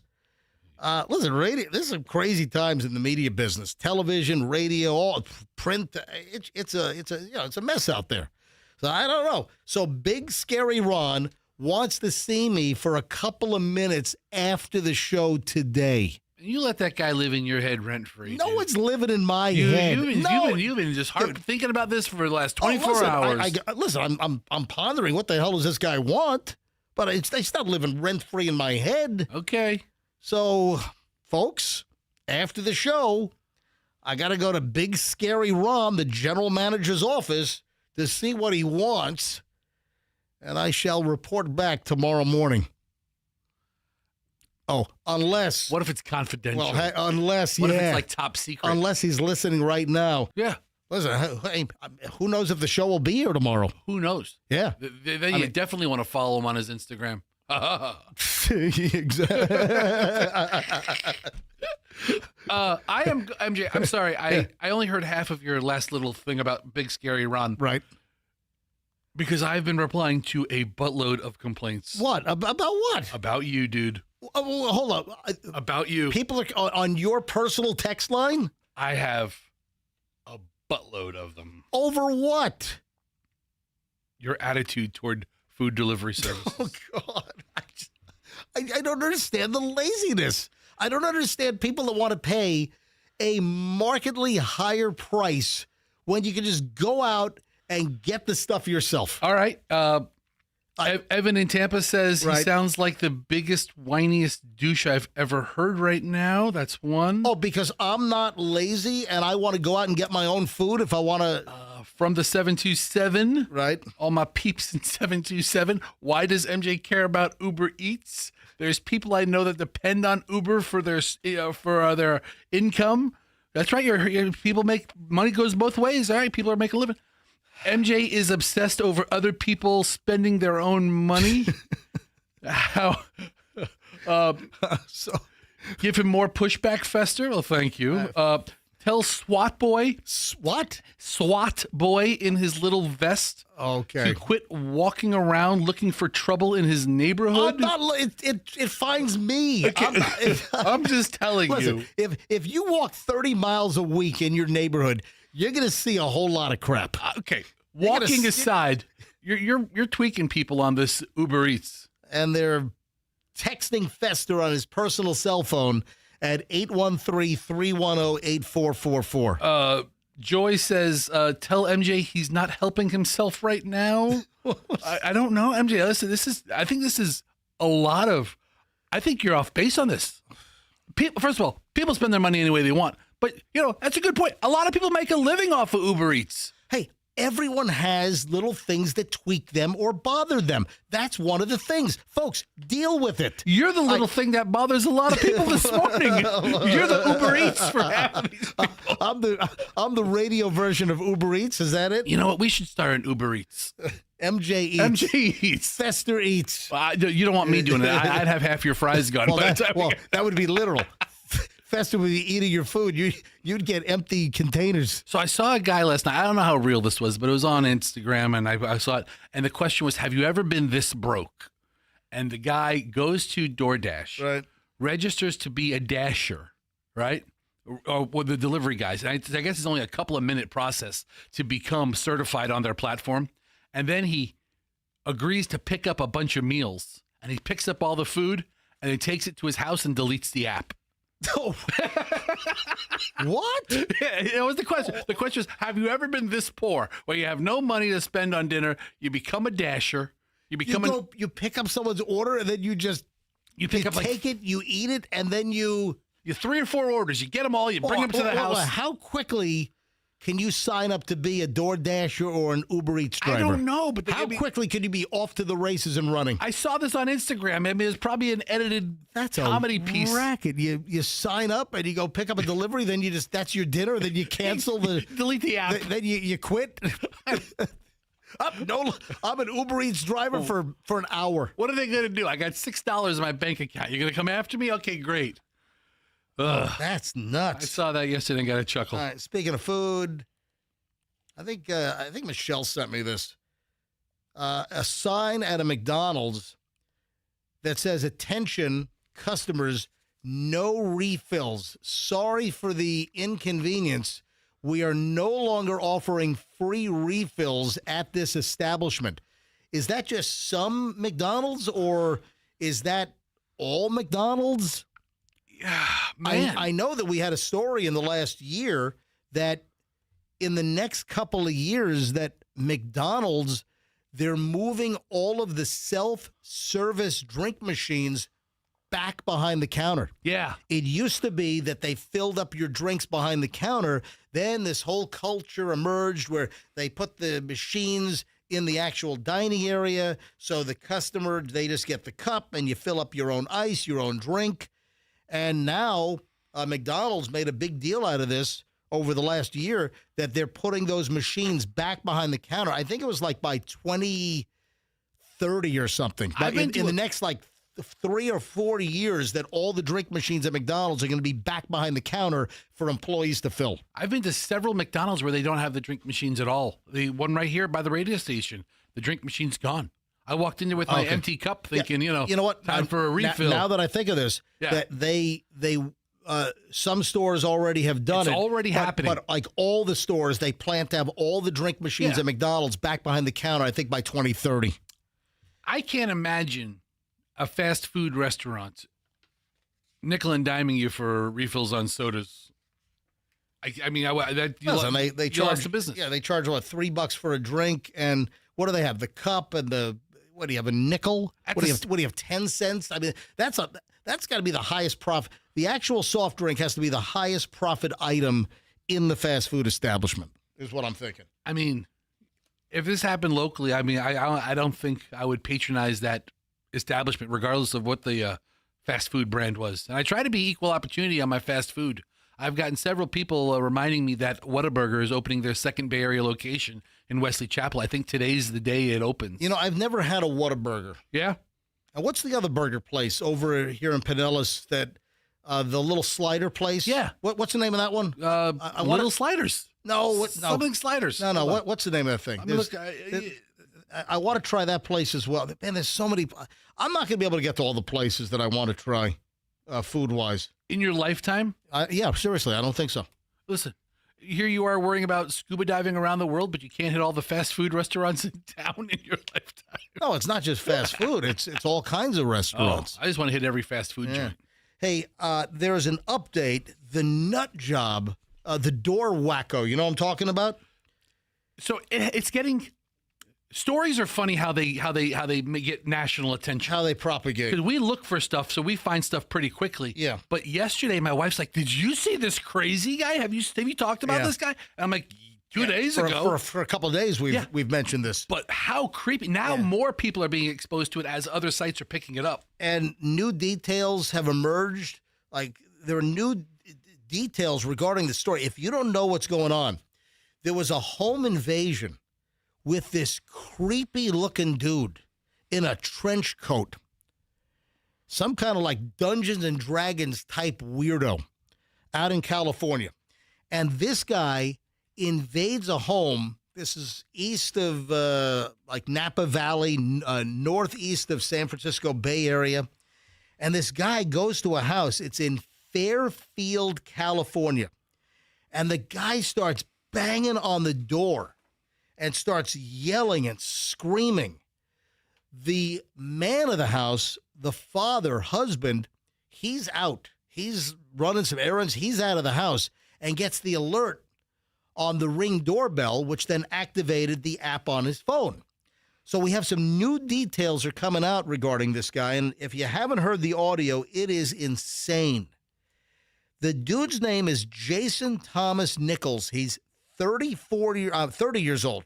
He's 30 years old, and he appeared in court earlier this week, but new details are coming out, which I'll share in just a second. So this guy made a court appearance. His bond was set fairly high. I don't know if he's been released, but he starts knocking on this family's door. It's just a quiet neighborhood. He rips a metal decorative bell off the wall, yanks the chain, yanks the whole thing off the mounting, starts whipping their front door with the metal chain attached to the bell, the bell ringer, rips that off, starts whipping their door. Then he starts smashing their Ring doorbell. You know the guy, who's the nerdy kid from The Simpsons? Milhouse? Milhouse. Yeah. So this guy looks like a 30-year-old real-life Milhouse from The Simpsons in a black freaking trench coat. Yeah, I see that. Yeah, that's what I'm saying. A little pudgy, middle-aged Milhouse. Can you imagine you're a dad, you're a father, you're a husband, you're away from the house. Can you imagine your Ring doorbell app goes off on your phone and you see and hear this. Hello? Hi there. Can you open this door, please? For what? I just want to make sure that everything's okay. So he says, can you open the door, please? I want to make sure that things are okay. And the father's like, what? I'm not opening any damn door for you, What? you weirdo. Exactly. Get the hell away from my house. Oh, Cash Kitty. Yeah, Andrew, you forgot to remind me of the Cash Kitty. Oh, don't worry. I had 16 people text me Cash Kitty time. 803. Yeah. Cash Kitty. The word is bank. Yeah, this hour's word is bank, B-A-N-K. Go ahead and text the word bank nationwide to 45911 before 8:15. Shot at $1,000, or you can enter the word bank on the Q105 app or at myq105.com. Good luck from the MJ Morning Show. So can you imagine your wife and son, your little 5-year-old kid and your wife are at the house, and this nut job is saying, let me in, and you're not quite at home yet? What do you mean? I don't know. I just figured I'd check on something. I don't know what you want, man. Get out of my house. Open this f***ing door. And then he starts cursing. Yeah. I don't know what you want. Let me in. Open the bleeping door. Where's your daughter, man? Where's your daughter, What are man? you talking about? Where's your daughter? Who's in there with you? Bro, if you And don't... then starts asking, where's your daughter? I mean, this has got to freak this guy out. Open the door. Open this door. I'm breaking it down. You understand me? Open this effing door or I'm going to break it down. You understand me? That's what this stranger is saying. Leave my house. You don't... Are you okay? Is everyone in this house okay? What? Everyone's okay. What do you want?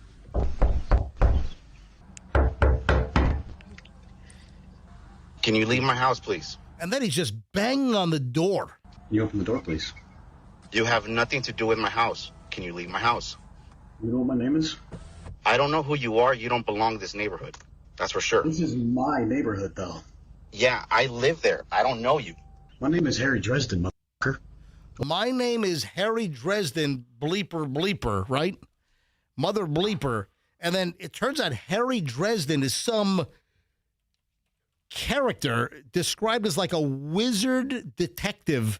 And it's something called the Dresden Files. And it's some kind like of a sci-fi type thing? It's a book series.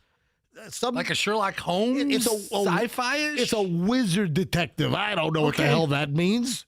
And you got this creep at the front door at a random house. Open the door. This is my neighborhood. Open the fucking door. No. No. Open the door now. Or I will fucking end you. Or I'll bleeping end you. So the father's like, oh my God. He's like trying to race to get home at this point. He's got his wife and kid inside. Do you understand me? Do you understand me? Open the door now.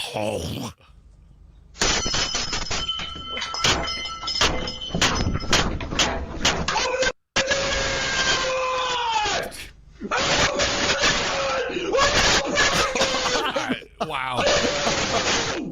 I mean, this is scary. This is not just to listen to it. It's scary. You heard the bell. He starts ringing the bell violently, pulling the chain on this decorative bell that's on the side wall inside the porch area, yanks it off the wall, and then starts smashing the chain against the front door. Then he's screaming maniacally like he's possessed. Kill you! Oh, I mean, this is insane. This guy's nuts. Open the door!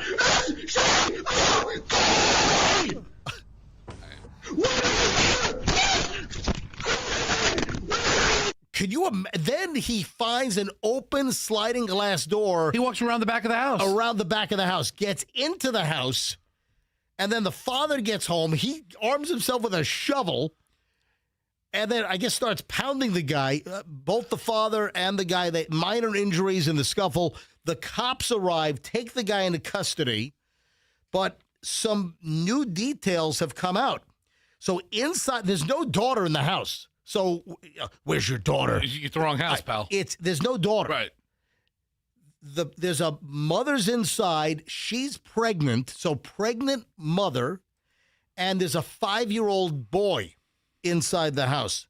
So the father had left the house briefly. He rushes back, and he's watching this unfold on the freaking Ring camera. It's like, what? So he rushes back to the house, grabs a shovel, confronts the guy, and then some of the new information that we have is that he apparently was watching other kids. So now a report has come out, that he might have been stalking some other kids. That is this guy I don't know what the story is. This guy a chomo? He's facing a 5th charge of annoying or molesting a child under 18. So apparently a witness came forward and reported an encounter with this maniac with some kind of confrontation with a child back on April 5th. So, wow. That is a nightmare scenario. That is unbelievable. So during his court appearance earlier this week, the judge increased his bond to $250,000. Good. Citing the need to ensure safety of his victims and the threat he posed to the neighborhood. Bond was originally at $35,000. They jacked that up to $250,000 bond. What a freaking maniac. His next court appearance is going to be next week on the 23rd. So if he's convicted, he faces quite a chunk in prison because he did burglarize. He broke into the house, so he had a breaking and entering into the house. Sure. Assault charges, maybe child-related charges as well. They're trying to figure out, putting evidence together. Maybe there's another angle. Something's wrong with this guy. They said he's not a military veteran. I don't know why that would pop in. Well, because the father, and he was credited by law enforcement before he had got into the physical altercation. He tried reasoning with the guy, and he's like, "Hey, pal, hey, buddy," and then he goes, "Are you former military?" And the guy says, "Yes." Oh, okay. That was in another clip. But anyway, so they and he says, "Let's step right. outside," and So he wouldn't do that, and then it got physical. They determined that he's not a former military. He's not a veteran. Anyway, that's a crazy. And then your wife's now talking about this. Well, she saw it last night, and she's like, "Oh my God, did you see this guy?" I'm getting texts from her when I see this guy's face. I'm like, "Yeah, we know all about him." And she's like, "You guys need to talk about this again because now more people are becoming aware of this creep." We've all heard of bad breakups, right?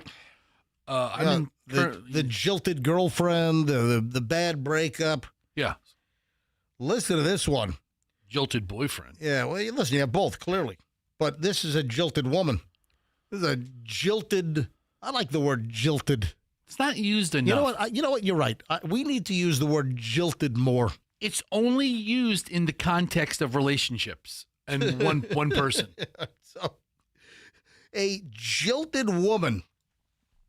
She's been busted after she lied that her ex-boyfriend was bringing a bomb onto a flight. What? So she lies that her ex-boyfriend is bringing a bomb onto a plane to New Mexico, tried to get him in trouble just hours after they broke up. Let's see. He broke up with me. He's getting on a flight. Oh, I'm going to go alert authorities that he's bringing a bomb on the plane. It's not a smart decision. No. Brooke Ayers, 47 years old. Come on, Brooke. Yeah, 47, really? Was seen grinning in her mugshot after she also took her fingernails and dug them into the arresting officer. Man, she's in a whole world of trouble here, this one. Wonders why she has man problems. Digging into a law enforcement officer. I'm looking for her mugshot where she's smiling. So she allegedly called American Airlines last week and claimed that she learned that her ex would be bringing explosives onto a flight in New Mexico later that day. Yeah. The 34-year-old boyfriend, all right, so she's 47, he's 34. Ooh. He'd been visiting her from Indiana, a little long-distance thing, and this is an insane story. So he had no idea. Turns out that he was intercepted by law enforcement. They were trying to divert traffic away from the airport in New Mexico because the bomb threat had been called in. So you've got law enforcement has flooded the airport. They're then stopping cars from going into the airport because the girlfriend reported he's on the way to the airport to board an American Airlines flight with a bomb. So they instantly have to shut everything down and go through all the steps. What a maniac. Good job dumping this one. They found the guy, so she was able to provide, I guess, information like the car he was driving. Yeah. The cops see him. They detain him because they spotted his rental car. The car was then isolated, cordoned off. Bomb squad arrives. And the guy just can't say, hey guys, I have no bomb. The bomb squad is now scouring the vehicle for explosives. There are no explosives. The guy has no bomb. Clearly, he was visiting the girlfriend in New Mexico. He's trying to get back to Indiana. And then that's where he jilted her. She got jilted. Yes. You know what? He must have broken up with her. You know, this is just not working out. Maybe because she's Looney Town is what's going on here. You know what, honey? You seem like the kind of lady that would call me in for a fake bomb threat. I don't think I can participate in this relationship. The police determined that the boyfriend did not have any kind of an explosive device. He wasn't planning on bombing the American Airlines flight last week, leaving New Mexico. And the investigation found that this 47-year-old girlfriend, this Brooke Ayers, that she made the false claim following an argument that they had the previous night. And that resulted in the blowing up of the relationship. Not an airplane. No. Relationship's over. Yeah, this is out in Roswell, New Mexico. Ooh. Yeah, that's where all the famous Roswell UFO crash weather balloon. All right. Police, meanwhile, responded to Ayers' home. Then she became aggressive toward officers who tried to question her. She threatened to get a knife and use it against the cop. She was placed in handcuffs. While being handcuffed, she jams her fingernails into the arm of one of the officers. What a nightmare. That's not a good move, Brooke. Dude, you dodged a bullet. Thank God. A 34-year-old Indiana guy, thank God you got out of this relationship, man. Never go back to New Mexico again. Never. I mean, in fact, don't even watch Breaking Bad. Nothing. Nothing to do with New Mexico. Nothing at all. She looks like she has a very small head. Look at her face. It's like all the parts of her face, the eyes, the nose, the mouth, are all like very compact. Really compact. Very compact. Yeah. I see what you're saying. Like all like the bottom third of her head. So she was arrested on charges of making a bomb scare, aggravated assault on a police officer, battery upon a police officer, resisting, evading, or obstructing an officer. She's in trouble. Well, that's what he said to her when he cut it off. He's like, Brooke, I think I prefer women who have their face pieces a little more spaced out. I don't want everything compact. I see what you're saying. I just don't know if that translates well. It's worth it. Look up the mugshot, people. Yeah. It's worth it. You ready for some Florida nuttiness? A couple of Florida items here. This happened in Key West. It happens to be a dude from Tennessee. Man, this is crazy. A tourist who is believed to have been drunk and high attacked a stripper at a strip club down in Key West on Tuesday night. Oh, no. He was arrested on 3 felony charges. Listen to this. This is where it gets creepy. The incident involves this guy, a Key West strip club, a hockey mask, and a pair of scissors. That's some kink fetish right there. This happened at the VIP Gentlemen's Club on Duval. Okay. Famous Duval Street. Right down from Sloppy Joe's, right?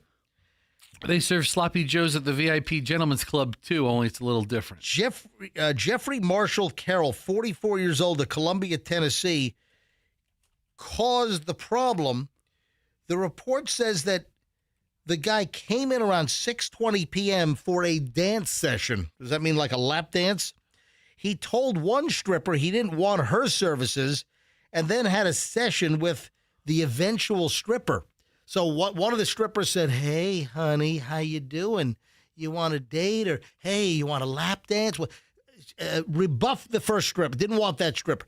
Then, obviously, he had his eyes on a certain stripper, and that's the one that became the victim. Police said that Carol was eventually shirtless with gray shorts coming back later that evening. So I guess the first stripper did nothing for him. I guess he left the club, then came back, and he's got no shirt on. Authorities said that the stripper that he rejected had been sitting on the club's front porch and began to take videos for her safety. The victim opened the door to have her coworker come back inside. Police said security footage then showed Carol grabbing the victim by her hair, appearing to pull out scissors out of his back pocket and then cut her hair, and then ran out of the establishment. What? What a weirdo. What the hell? Leave the girls alone. Oh, my God. And he's wearing a hockey mask. Yeah, that's going to mask his identity. Like Jason? What the heck? Have you seen the video of this guy? I didn't see the video yet. Do you have video? I thought I saw it. Let me see if I can't pull it back up. Anyway, he was arrested on felony charges of aggravated battery with a deadly weapon. Hey, scissors. Aggravated assault with attempt to commit a felony. I mean, what a crazy individual.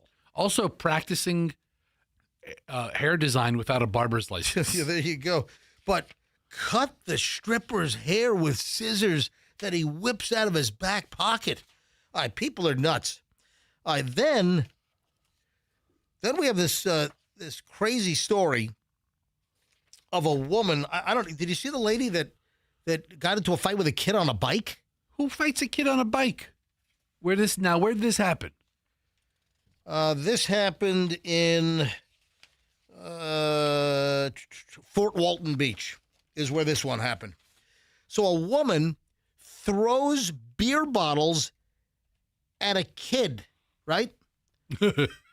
So she's just chucking empties. Yeah, she apparently is on a bike. You got a little toddler that's on a little toddler tyke bike or something. All right, when you said kid on a bike, I was thinking like a 13-year-old. No, it's a 3-year-old.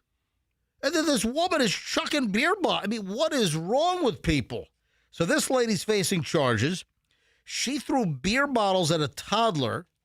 According to the Okaloosa County Sheriff's Office, Carolyn Miller fell off her bike, I guess avoiding the 3-year-old. And then the 3-year-old reports had him on a little bike with training wheels. Yeah. And I guess she is on her bike with beer bottles and then falls off her bike avoiding the kid and then chucks beer bottles at the 3-year-old kid. Witnesses said if the boy had not ducked, he would have been slammed in the head with the beer bottle. Anyway, she's been charged with aggravated assault with a deadly weapon. After she fell off her bike, the little boy walks over to her to check and see if she's okay. Exactly. Like, are you okay? Yeah, and then she starts chucking beer bottles at the kid. What the hell is going on? Little 3-year-old's trying to help this old lady out. My God. That's a good boy. Yeah, we got wackos out there, man. I mean, you don't know what the hell you're going to come across at any. I mean, you're just a stripper trying to do your job at a strip club in Key West, and some maniac in a hockey mask whips out scissors and cuts your hair. Carolyn Miller, the woman that threw the beer. Yeah. Any word on what kind of beer it was? I saw nothing that described the brand of beer. Now, maybe in the police report. With a name like Miller, does that give you any clue? Oh, I get it. Was it Miller Lite? Was it Miller Genuine Draft? Then she called her friend Karen Coors and Betty Budweiser to come on down. And then they threw bottles. They threw a different brand of Pilsner at the little 3-year-old. Pilsner. That's a funny word, too. That is a funny word. All right, this is terrible. Can you imagine a coworker of yours passes out, has a cardiac issue or some kind of issue in an Amazon fulfillment warehouse, and you try to give CPR to the worker, but the bosses tell you, no, get back to work. Are you kidding me? Is this Jeff Bezos approved? I tell you, I've seen That's what I want to know.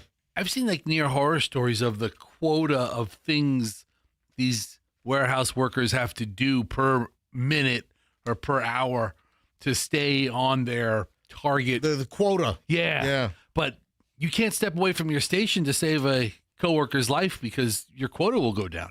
I mean, really? Yes. All right, Amazon warehouse workers kept working as a colleague died after collapsing on the floor of an Amazon fulfillment warehouse in Oregon.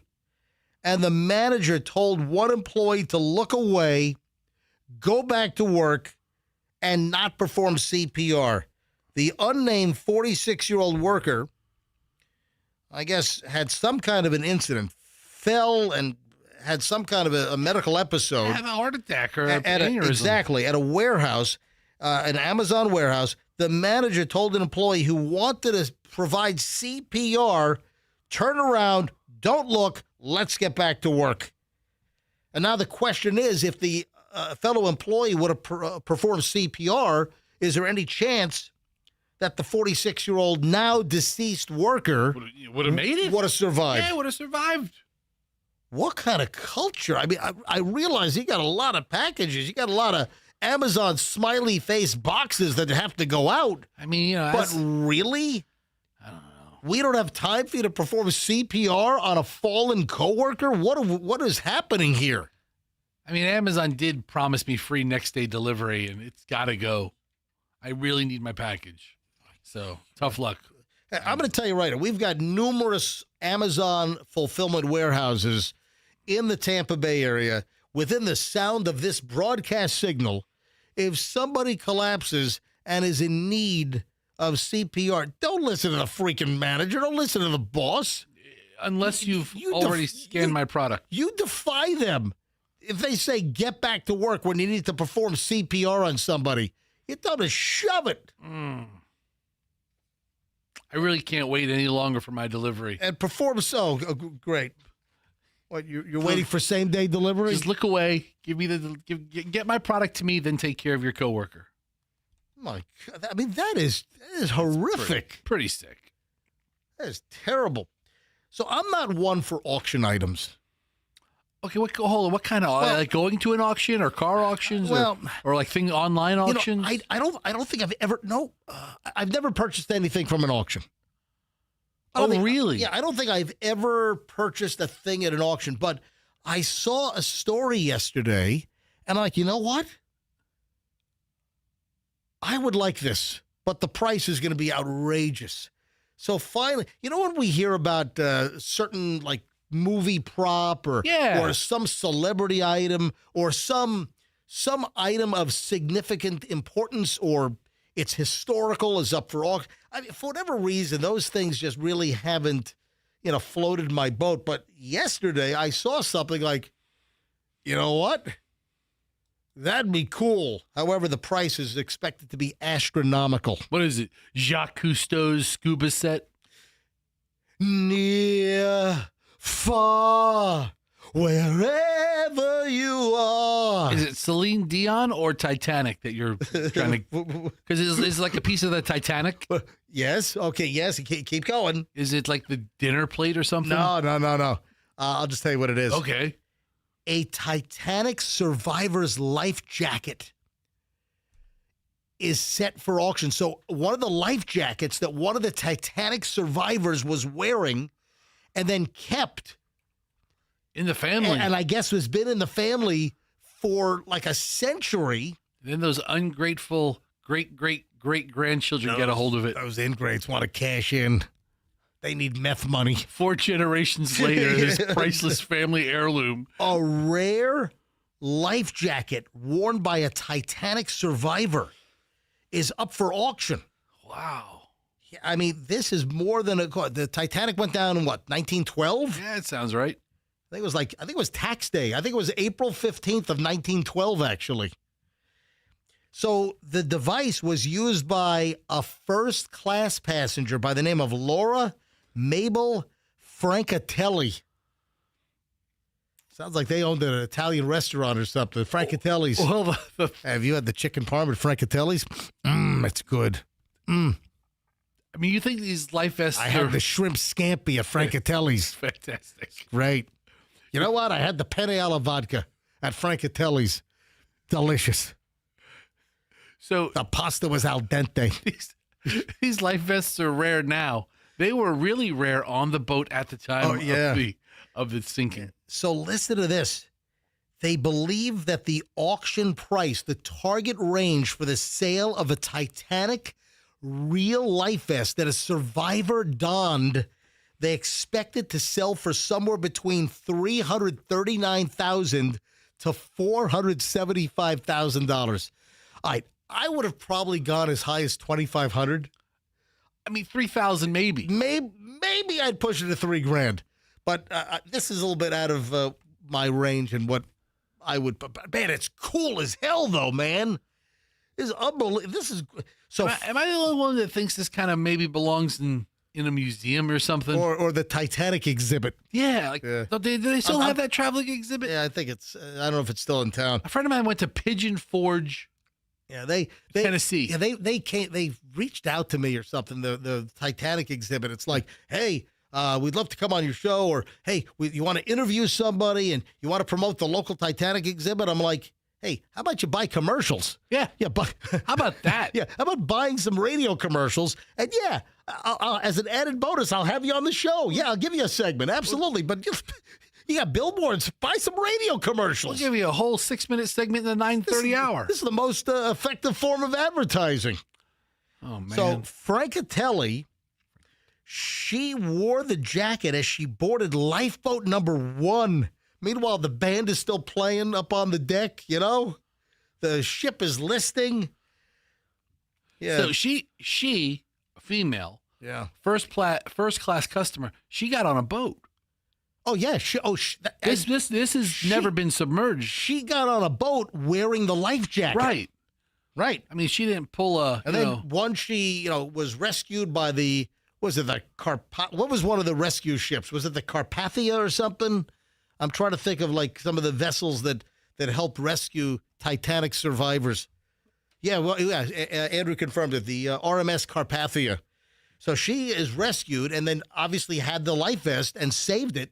And I guess it's been in the family for over a century. And now it's being auctioned off because Francatelli's Italian restaurant's in trouble and the great-grandkids are trying to save it. You know what? The restaurant burned down. You know what? They owe like $200,000 to Cisco. What happened was the restaurant guy got in with the mob, and the mob burned the place down for the insurance money.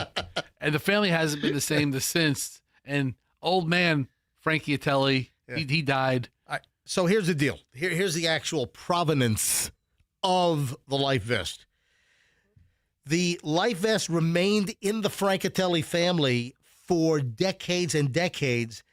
It was acquired by a private collector about 20 years ago. Oh. Yeah. So they already cashed out. And this is believed to be only a handful of actual Titanic life jackets that are still in existence. This is the only one ever to be offered for auction.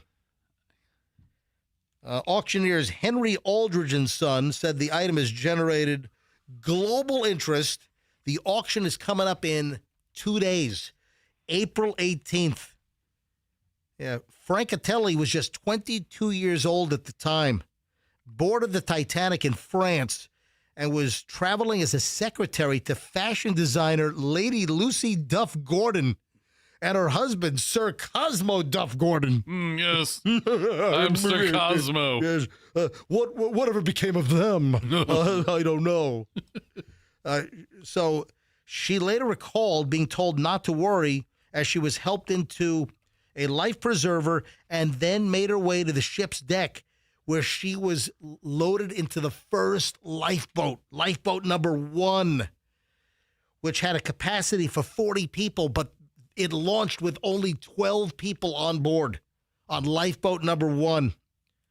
And that became a whole controversial story because lifeboat number 1 did not go back to put like another 30 people on board the lifeboat. And I tell you, I got to be interested. I'm interested. I'm being honest. But I'm not spending 300 or 400 grand for the life vest. I'd love to have this thing. That's cool. Do you think like the guy who had it in his private collection would like show it to dinner guests? And then Miss Francatelli was killed in a jet ski accident. Real shame. At the age of 82 in 1979. No, I'm kidding. Kind of ironic. I'm kidding. From one water-based disaster to another. It's a cream-colored life jacket made of canvas filled with cork.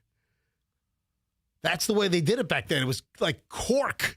Yeah, very buoyant. As a flotation material, yeah. I guess they didn't have styrofoam back then. No, I'd love to have that life vest, but I don't feel like, mortgaging the house. So, Sir Cosmo Duff Gordon was also on the Titanic. Yes, what happened to Sir Cosmo Duff Gordon, whatever? He was a survivor of the Titanic and then contracted syphilis and then died.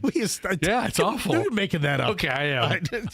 I'm sorry to besmirch the Duff Gordon legacy. Yeah, the family's going to sue you. Yeah, come after me. Yeah, for disparaging his name. If anybody's still alive, slander. Come find me. All right. Speaking of, this is a perfect segue. And yes, folks, this is not accidental. Yeah, see, this is where like a little bit of pre-show planning comes in. So from the Titanic life vest to another cruise story, let's bring it to the modern era.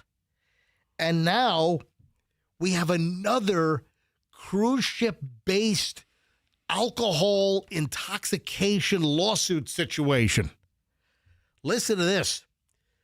A California nurse has won a $300,000 lawsuit after being overserved 14 shots of tequila before a huge fall. Do you remember there was another overserved story that we had about a month ago or so? Hold on. I'll refresh your memory on that one as well. So a California nurse, you would think a nurse should know not to throw back 14 shots of tequila. No, they just go back so easy on these cruise ships. Wow.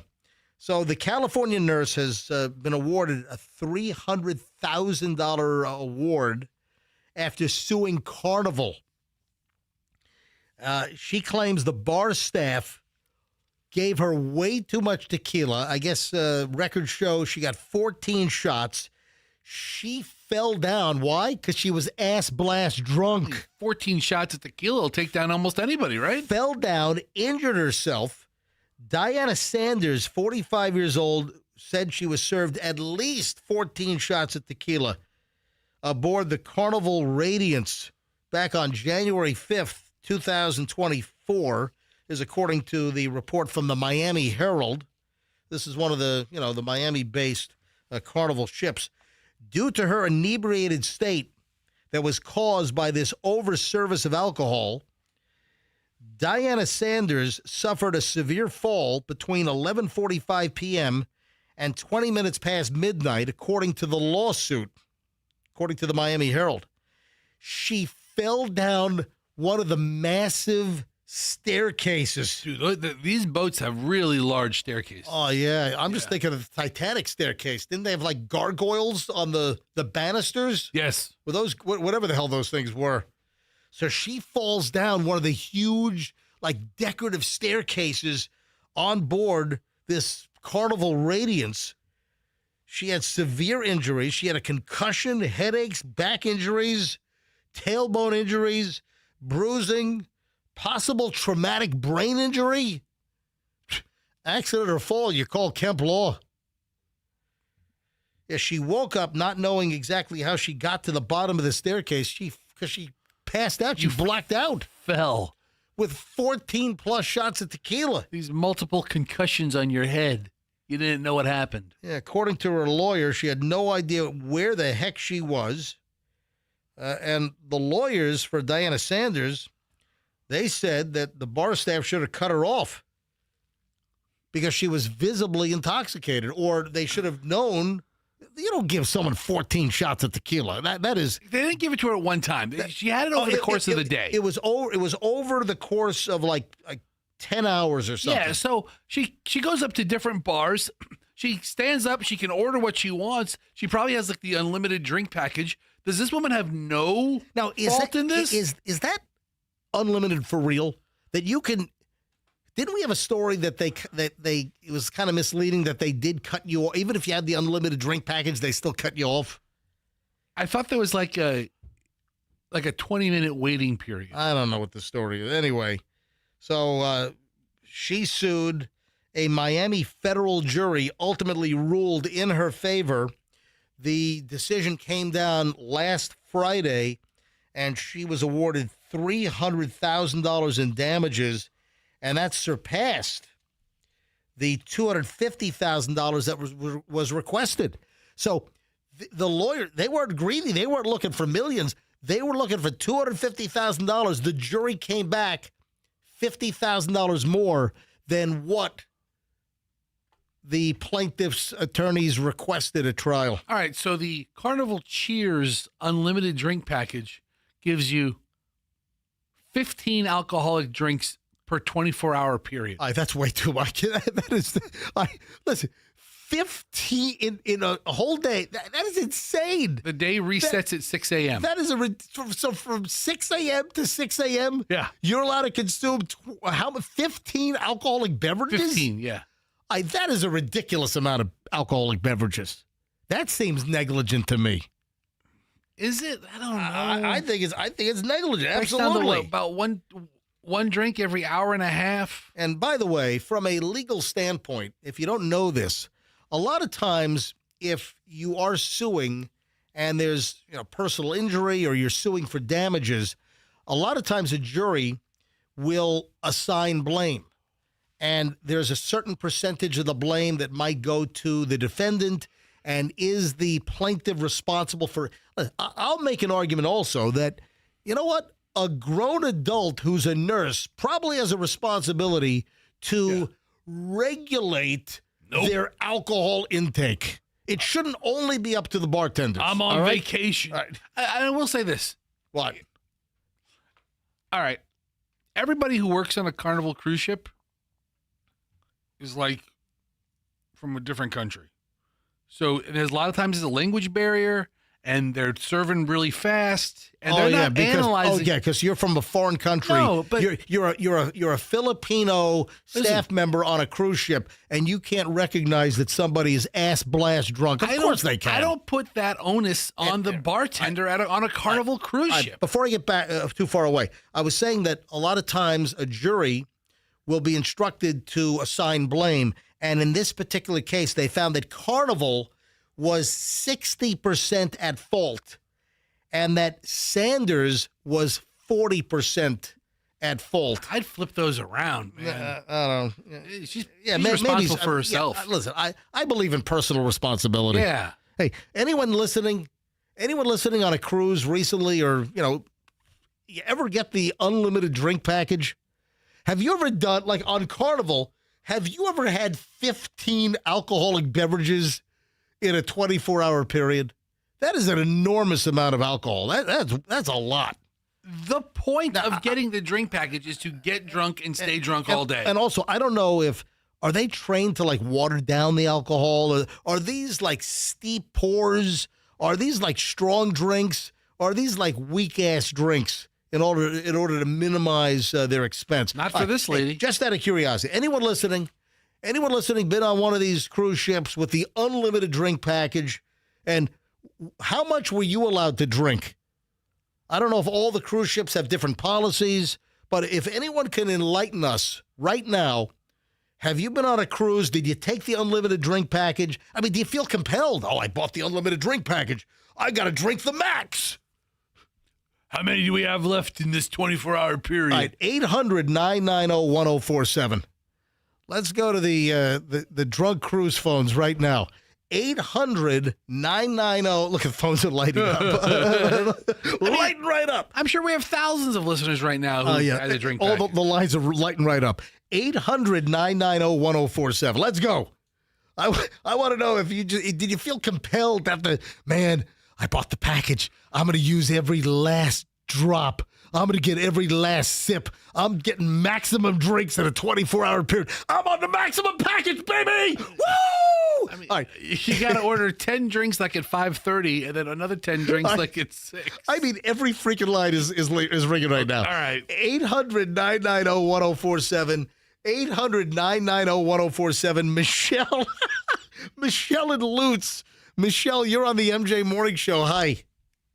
Good morning. Yes, Michelle. So, I cruise on Carnival all the time. Right. And I actually get offers with the unlimited drink package. I cannot hit 15, but I have been with people who do. Hold on. So when you cruise Carnival, you get the unlimited drink package. You said you cannot hit 15, but you have been with people that have done the 15 max? Oh, yeah. Yes. Are they able to walk, or are these weak-ass drinks that they're pouring at the bars? Oh, no, they're wasted. Totally wasted. Oh. They do not pour light. They're heavy pours. And, we have this habit. We go, tip our bartender or in the casino. You tip them really well, and they're going to keep on coming back. All right, so wait a minute. So the people that you've gone cruising with, you're saying for the entire cruise, they are wasted the entire time? I wouldn't say the entire time, but I have been with somebody who I would say is an alcoholic and drank 15 every day. That's great. That's what an alcoholic needs, the unlimited drink package on Carnival Cruise. Yep. I know. Wow. All right, Michelle, thanks for the call. Thank you. Bye-bye. I didn't think that every line would light up. I mean, think about everyone. it. If you have like 3 or 4 mimosas for breakfast, then you have a couple of drinks for lunch, you can get close to 15. That's way too much. John in Parish. John, you're on the MJ Morning Show. Hi. Morning, MJ. Morning, Fester. Good morning. So I cruise, my family, we cruise probably about 4 or 5 times a year, and I always get Wait a minute. You guys cruise 4 to 5 times a year? Well, you see, if you gamble at least $2,500 a year, you get a comp cruise every month. Oh, okay. All right. All right, so go ahead. On Royal Caribbean. But so you guys have drinking problems and gambling problems, I see. Maybe. Go ahead. I hit the limit once with beer. 15 beers a day, they cut me off, and luckily the people behind me in line decided that I wasn't drunk enough, so they all bought me beer as well. Oh, so they cut me off at the bar, though. So you got cut off on your package, but you had other people adding to your problem. Correct. Thank you, John. I cannot believe the response on this. How about Thomas in Newport Richie? Thomas, you're on the MJ Morning Show. Hi. Hi, how you doing? Doing fine. Go ahead. Long-time listener, love the show. Thanks. Just wanted to call. Thanks. It's not good, but it's not. It's very easy to go to 15 drinks. I mean, when you're on a cruise, you're on vacation. Like Fester said, 2 Bloody Marys at breakfast, a bucket of beer at the pool. Yeah. I mean, and then a few drinks at dinner. Then you hit the club and you're having, a few cocktails. Yeah, man. I could see how you could put 15 drinks together. You can't be drunk all day if you don't start early. So you have your Bloody Marys or your mimosas, then you have something in the middle. You walk by a bar, you just get a drink. I mean, he's got a whole flow chart here. You have to have a plan. Hey, thanks for the call. Your call dropped, by the way. I didn't hang up on you. Your call dropped. Thanks for the call. I appreciate it. Michelle's in Dade City. Hi, Michelle. You're on the boozed up cruise phones. Go ahead. Hey, guys. Yes. So we cruise at least once a year. And last year we went for my 50th birthday. So thanks. Shout out to my husband who's listening. Hey, Fred.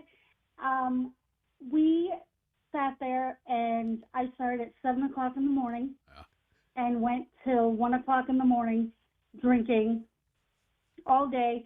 I made it to all 15 drinks. I also got because I had a birthday sash that it was my birthday, so then I had more people buying drinks. All right, so Michelle, which cruise line were you on? We went on Carnival. All right, so is Carnival, are all the cruise lines similar for the unlimited drink packages? Or is it like 15 drinks on whatever cruise line you're on? Have they all adopted the same like program? Yes, they all pretty much. Royal Caribbean, we've been on a couple of times. I can't remember what their limit is, but even though they say unlimited, it is not unlimited. It is, they give you a limit per day to go up to. Yeah. Now, some are heavier pours than others. It just depends. Like, so if you're really nice and you tip the bartender. Yeah, listen, it depends on the bartender on what kind of pour you get and what kind of alcohol. All right, Michelle, Michelle, thanks for the call. I appreciate it. You're welcome. Thanks, guys. Have a great day. You too. I can't believe the phone response on this.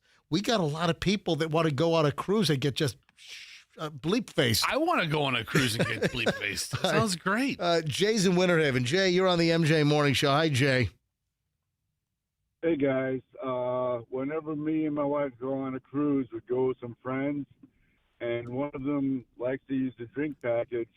But what they'll do is that he'll buy a drink package for other members of his family, and he can, using their drink packages, exceed the 15 per day. Yeah, but still, it's not like you're still paying for it. You're just using the quota from another family member to go over. I mean, 15 is enormous. I mean, you really need to go over 15 drinks a day. Yeah.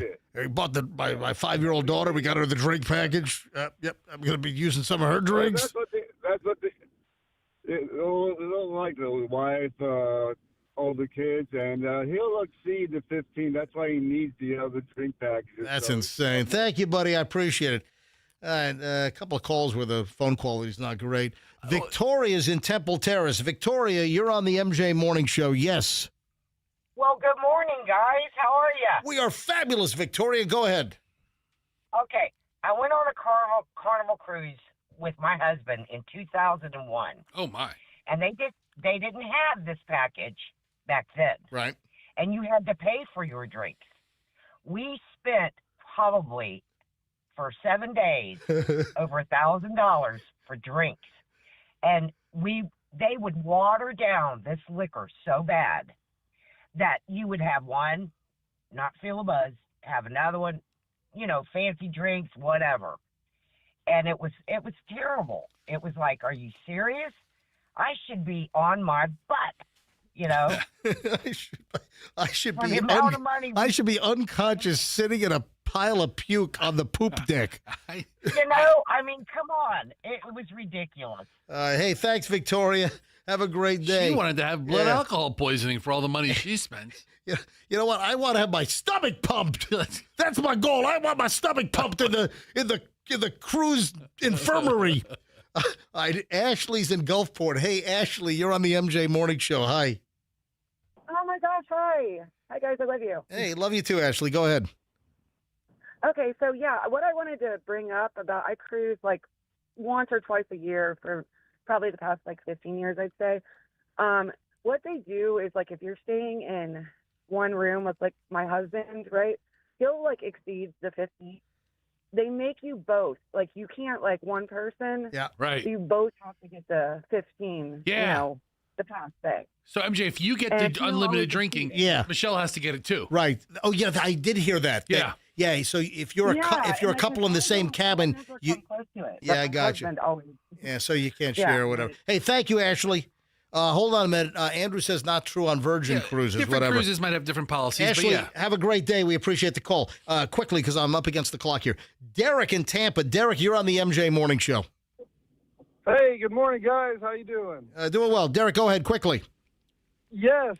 Been on a Carnival cruise and got the unlimited drink package. It is 15. It is doable, but I'm a bigger guy. So, depending on your size, if you can handle it or not. But I agree, that lady that sued, it's somewhat her responsibility. Yeah. Well, the jury said it was 40% her responsibility and 60% Carnival. Derek, thanks for the call, man. I appreciate it. Of course. Thanks. Have a good day, guys. Bob in Spring Hill. I want to get into all the rest on hold that are screened. Bob, quickly, go. Yeah, we were on Carnival Legend last year. It's hard to get to 15 drinks because they are so short-staffed. And I think it was on purpose, so you couldn't get your drink limit. And we tried really hard, the whole family. Service was terrible, food. But you got to remember, sodas and coffee are included in that drink. Oh, that's right. Okay. That's true, too. All You're right. Hey, thank you, Bob. I appreciate the call. And then remember there was another story. Remember the dude that was overserved? And he was served 33 drinks on a Royal Caribbean cruise. Remember the guy died? Yeah. He got into an altercation with security? Yeah, I remember the hallway video. Yeah, we have the story last year. A Royal Caribbean spokesperson said they were saddened by the passing of one of their guests. The family of Michael Virgil, the man who died on a Royal Caribbean cruise last year after trying to beat down a door on board, is suing the company. They believe he was responsible. Remember his cabin wasn't ready? And they said, hey, have a seat at the bar. And he was served like 33 drinks. And then he got into an altercation, a fight, and then he died. Remember that? That's insane. Oh, what a yeah. crazy story that is. Anyway, all right. It's 8:54 at the MJ Morning Show. The big question is, management wants to see me after the show today. Yeah, big scary Ron. So the question is, am I in trouble? You know what? I'm going to try to call Big Scary Ron and see if we can have this meeting live on the air. Let's go. Yeah, they want to. So Big Scary Ron wants me to see him after the show.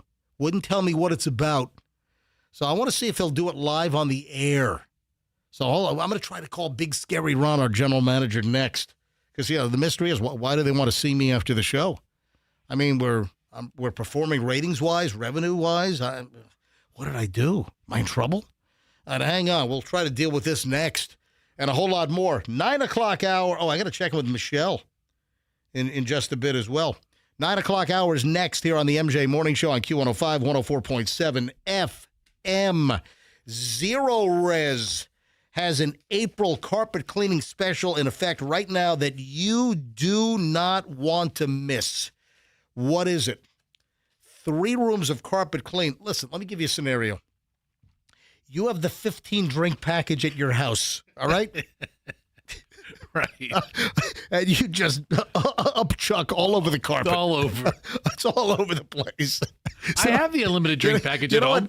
You throw up in 3 rooms in your house. Guess what? And the hallway. I'll throw it in free. All of it for $109. You get all 3 rooms cleaned and a free hallway. It's $109 with Zero Res right now during the month of April. Yeah, if you need your carpets clean, folks, this is the time to take advantage of this great special. Zero Res is the best. They use ZR water. They do not use the soaps, the chemicals, the shampoos that get embedded in your carpet. That leaves a residue, and that attracts dirt faster. That's why you want Zero Res. Do this before the special runs out. During April, hurry. 3 rooms of carpet cleaned. Mention me, MJ Morning Show, and they'll do a hallway free, all for $109. This is a great deal. ZeroResTampaBay.com. That's ZeroResTampaBay.com. It's the right way to clean. Tell them MJ sent you. When choosing an engagement ring, the diamond is always important. The setting is always important. And guess what? You are about to experience an unbelievable event with diamonds, the real natural diamonds or lab-grown diamonds, and the settings that really set this off. Folks, mark your calendar because this is absolutely extraordinary. A massive 3-day sale like you've never seen before, April 24th, 25th, and 26th. They're breaking all the rules at IDC, up to 30% off store-wide. We're talking about the biggest sale. This event is going to be huge. That's Y-U-G-E. We're talking rings, earrings, bracelets, pendants, bands, incredible deals on dazzling jewelry, gemstones, pearls, real diamonds, lab-grown diamonds. This is the biggest store-wide sale ever in the history of IDC.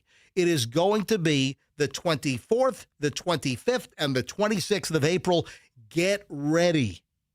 Tampa, Clearwater, Lakeland, and Sarasota, International Diamond Center, IDC. Tell them that MJ sent you. A Genesis is in your future.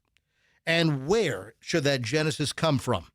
that Genesis car or SUV should come from Genesis of Tampa. You know, the good news here, folks, is unbelievably, and you're like, really? There was not a Genesis dealership in Hillsborough County, in Tampa, for a very long time. And then on August 1st of last year, boom, riding like a white horse in from the horizon, here comes Genesis of Tampa. And I'll tell you right now, this is the Genesis dealership you want to do business with. Family-run operation. They care about their customers. It's all about relationship building. Their service department's fantastic. So if you're in a surrounding county, if you're in Polk, Pinellas, or Pasco, wherever, Manatee, Sarasota, shop Genesis of Tampa. Listen, get the best deal. Go to Genesis of Tampa. You're going to love dealing with this company. They do a fantastic job. And during April, all car sales at Genesis of Tampa, they will make a charitable donation to the charity of your choice in your name for every vehicle sold. Genesis of Tampa, 275 and Bears right off the exit there. Genesis of Tampa. Please tell them that MJ sent you. Traffic's on. MJ Morning Show back in minutes. 9 o'clock hour coming up. In Hillsborough, an I-4.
morning show. Fester, you have a nice nap during the commercial break? Yeah. Get my naps where I can. I'm awake now. I just tried to call Big Scary Ron, our general manager. Tried to call him during the break on my cell phone. He ignored my phone call. Oh. Let me try to call him from the studio line. Is this getting worse by the minute? Folks, if you don't know the deal, I've mentioned this a couple times this morning. Big Scary Ron, our general manager and market president, says he needs to see me after the show. He came in yesterday. He was like, need to see you after the show tomorrow. Didn't need to see me yesterday after the show. He needs to see me after the show today. Do we want to see him? No, hold on. It wasn't we. It wasn't you're not collective. You're not invited. I don't want to be there. Trust me. I think you're 100% right on that. But hasn't he canceled last minute on you before? I can't recall. Is some muckety muck in town? I don't know. I'm going to call him now on the studio line here. Let's see if Big Scary Ron will pick up. I'd like to conduct this business on air. I like transparency for our listeners.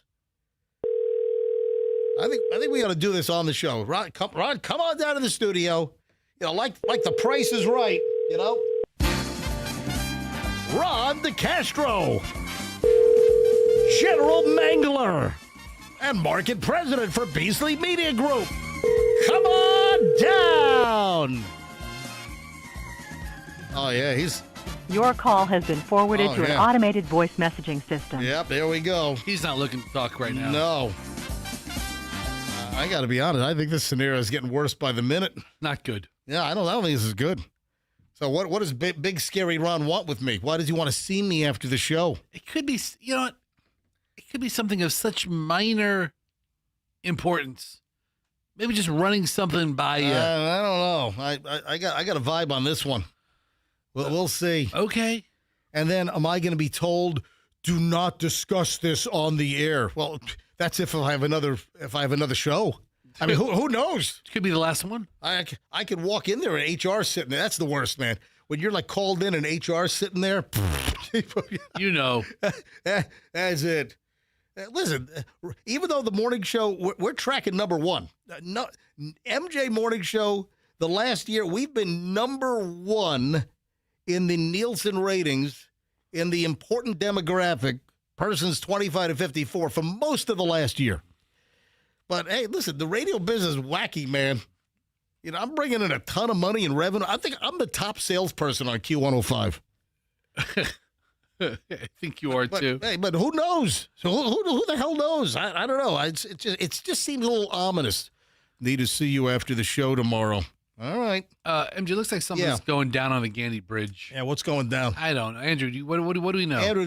Andrew, turn your microphone on, please. Yes, both lanes were closed eastbound just before the hump. It looks like they've opened up a lane, but there's a big backup on the Gandy headed to Tampa.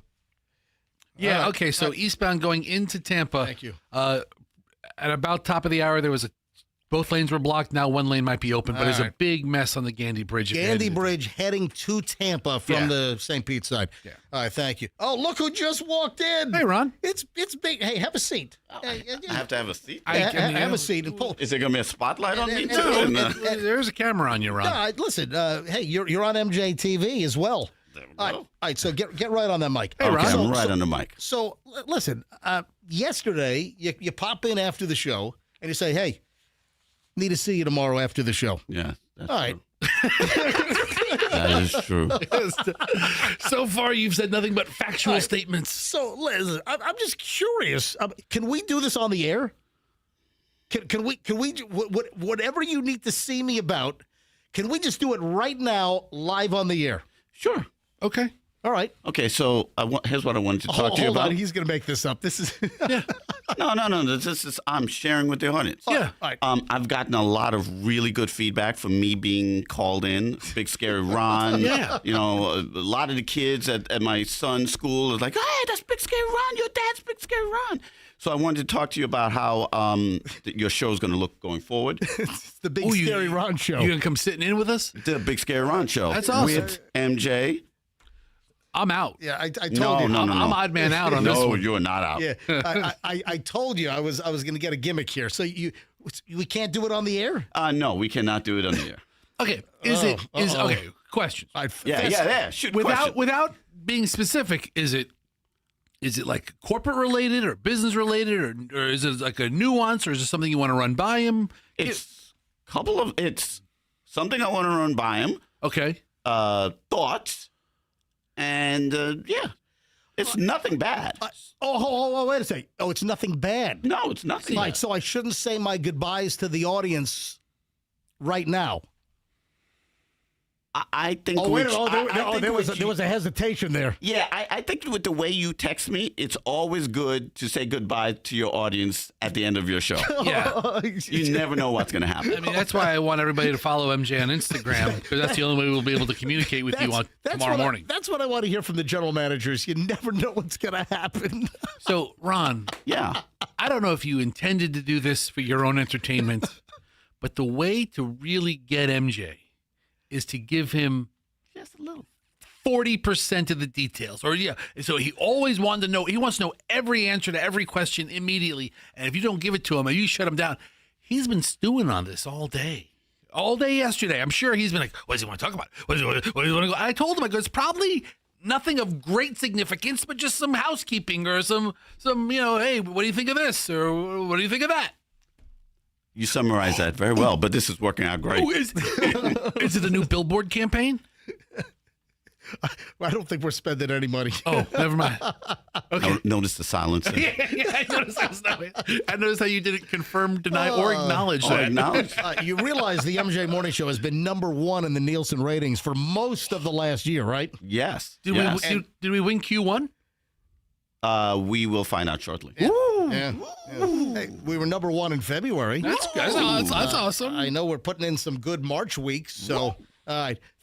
Big Scary Ron, how long is this situation going to take? Oh, I told you it was like 7 minutes. 7 minutes. A 7-minute meeting. Yeah. All right, is HR going to be in there? They weren't. But now. But maybe now. Goodbye. We should have HR in there for Ron's protection. There you go. There you go, buddy. Thank you, Ron. By the way, that's a lovely quarter zip you're wearing. Yeah. It's quarter zip. He's now quarter zip Ron. Quarter zip. It's quarter zip Ron. All right. Listen, I'm just telling you, it's just some kind of housekeeping. You probably have to run something by. I'm telling you, I gotta listen. I don't listen. The show is not going to be over. I got a weird vibe. I think it's going to be something weird. I'm just telling you. Do you want me to go there with you just to toss his office in case it's something bad? Flip the table over? Flip the desk. Yeah. Wipe everything off his desk? No, I have a feeling that it's just going to be something weird. Probably. And I wonder if I'm going to be told, you can't discuss this on the air. Which, that's not going to work. That hasn't stopped me in the past. Yeah. So, hey, you know what I got? I got a DM from Aaron. Aaron Killebrew responded to me regarding something that came up on the show recently. Aaron sends me a direct message on Instagram. Hey, Aaron. A great way to communicate with me. You can send me DMs. My DMs are open. My messaging is open. I'm on Instagram as Certified MJ Radio. I've always encouraged you to follow me. There's always great content. Certified MJ Radio. And you can DM me if you want. So Aaron sends me a note. This is after hearing the story. Do you remember we had an item? It was in Utah. And it was a flight from like Salt Lake City to another part of Utah, if I'm not mistaken. And it was Delta Connection. So it was Delta's regional airline. Yeah. And you remember the story? Yeah, I do now. And the story is that some daughter of a Delta big muckety muck wig, like a big important person, that they held the flight because the daughter was running late. They made people sit on the plane at the gate on the ramp for like an hour waiting for like some Delta executive's daughter to get there. So they held the flight. So Aaron heard that and said, MJ, you're not going to believe this. Aaron writes me, you are never going to believe this. I'm on a plane in Atlanta trying to get to D.C. for work, and the captain just came on the overhead and said he spoke to corporate, and they're holding the plane for someone to get there. I had never heard that story till this week or last week when you talked about it. And I'm on Delta. What the actual F is what Aaron writes. I assume some bigwig or bigwig's kid who went to the Masters? Question mark? I mean, that's all speculation, but... Yeah, kind of pissed. Just made it to D.C. Flight left an hour late. They made the announcement, and an hour later, the cabin doors are now closed. Like, what happened? Did the person get on? I'm in the 10th row, so pretty close, and I didn't see anyone. Wow. So did they hold, and then they were no-show? What's the deal? What's the story? Maybe it was a change in plans. Listen, this is show content now invading the real life of MJ Morning Show dedicated listener Ellen Killebrew. Was it Ellen or Aaron? I'm sorry, Aaron. Erin, E-R-I-N, Aaron Killebrew. So, isn't Delta's like corporate headquarters in Atlanta? Yes, they are. I mean, maybe one of the muckety mucks had to make a big flight to catch their plane. You know, I have the direct number to Ed Bastian's executive offices. Call him up. I can call, literally, I can call right now, and they will answer the phone. Ed Bastian's office. Ed Bastian's office. How can I direct a call? Let me speak to Ed. Ed. Let me check with Michelle. Oh, yeah. Let me see if Michelle's going to pick up. Hang on a minute. I don't want to, like, give her the feeling that, oh, you know, I'm not calling her and she's not important. I mean, she'll act like she doesn't care, but she'll take it personally. All right, Michelle is very important. Michelle's up in New York right now. Helping Julian and Julian's girlfriend on her senior film project for NYU Film School. And Michelle is the transportation captain who is set to pick up a 15-passenger van because she's...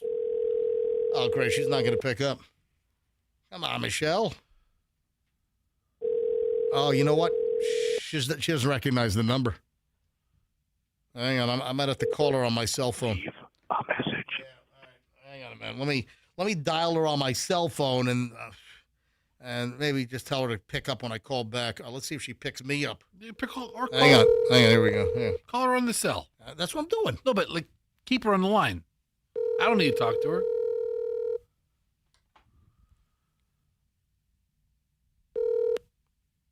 Hello. Hey, I just called you from the studio line. You didn't pick up. Oh, it looks like a funny number. Yeah, the funny number is me calling you from the studio. Hey, I'm going to call you right back. Pick up, okay? Okay. All right. I don't want to hold the freaking cell phone to the microphone for 3 minutes. Or.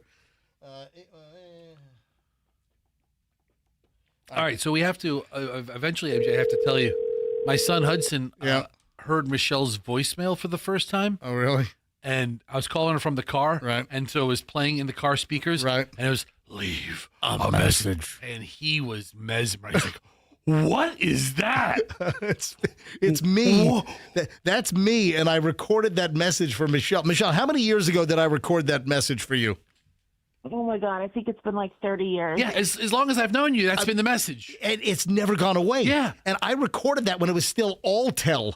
And Verizon bought Alltel like in 2000 or something. That thing has been on. It's been like almost 3 decades that outgoing message of me going, leave a message, has been on Michelle's outgoing. Yeah, but Michelle, I called you maybe a week or a week and a half ago, and I was in my truck, so it's playing through the speaker system, and I'm with my son Hudson, and he heard, leave a message. And he was like, oh, my God, that's amazing. Hey, what's that? He loves that stuff. Loved it. Hey, are you getting ready to be transportation captain to pick up the 15-passenger van from Hertz?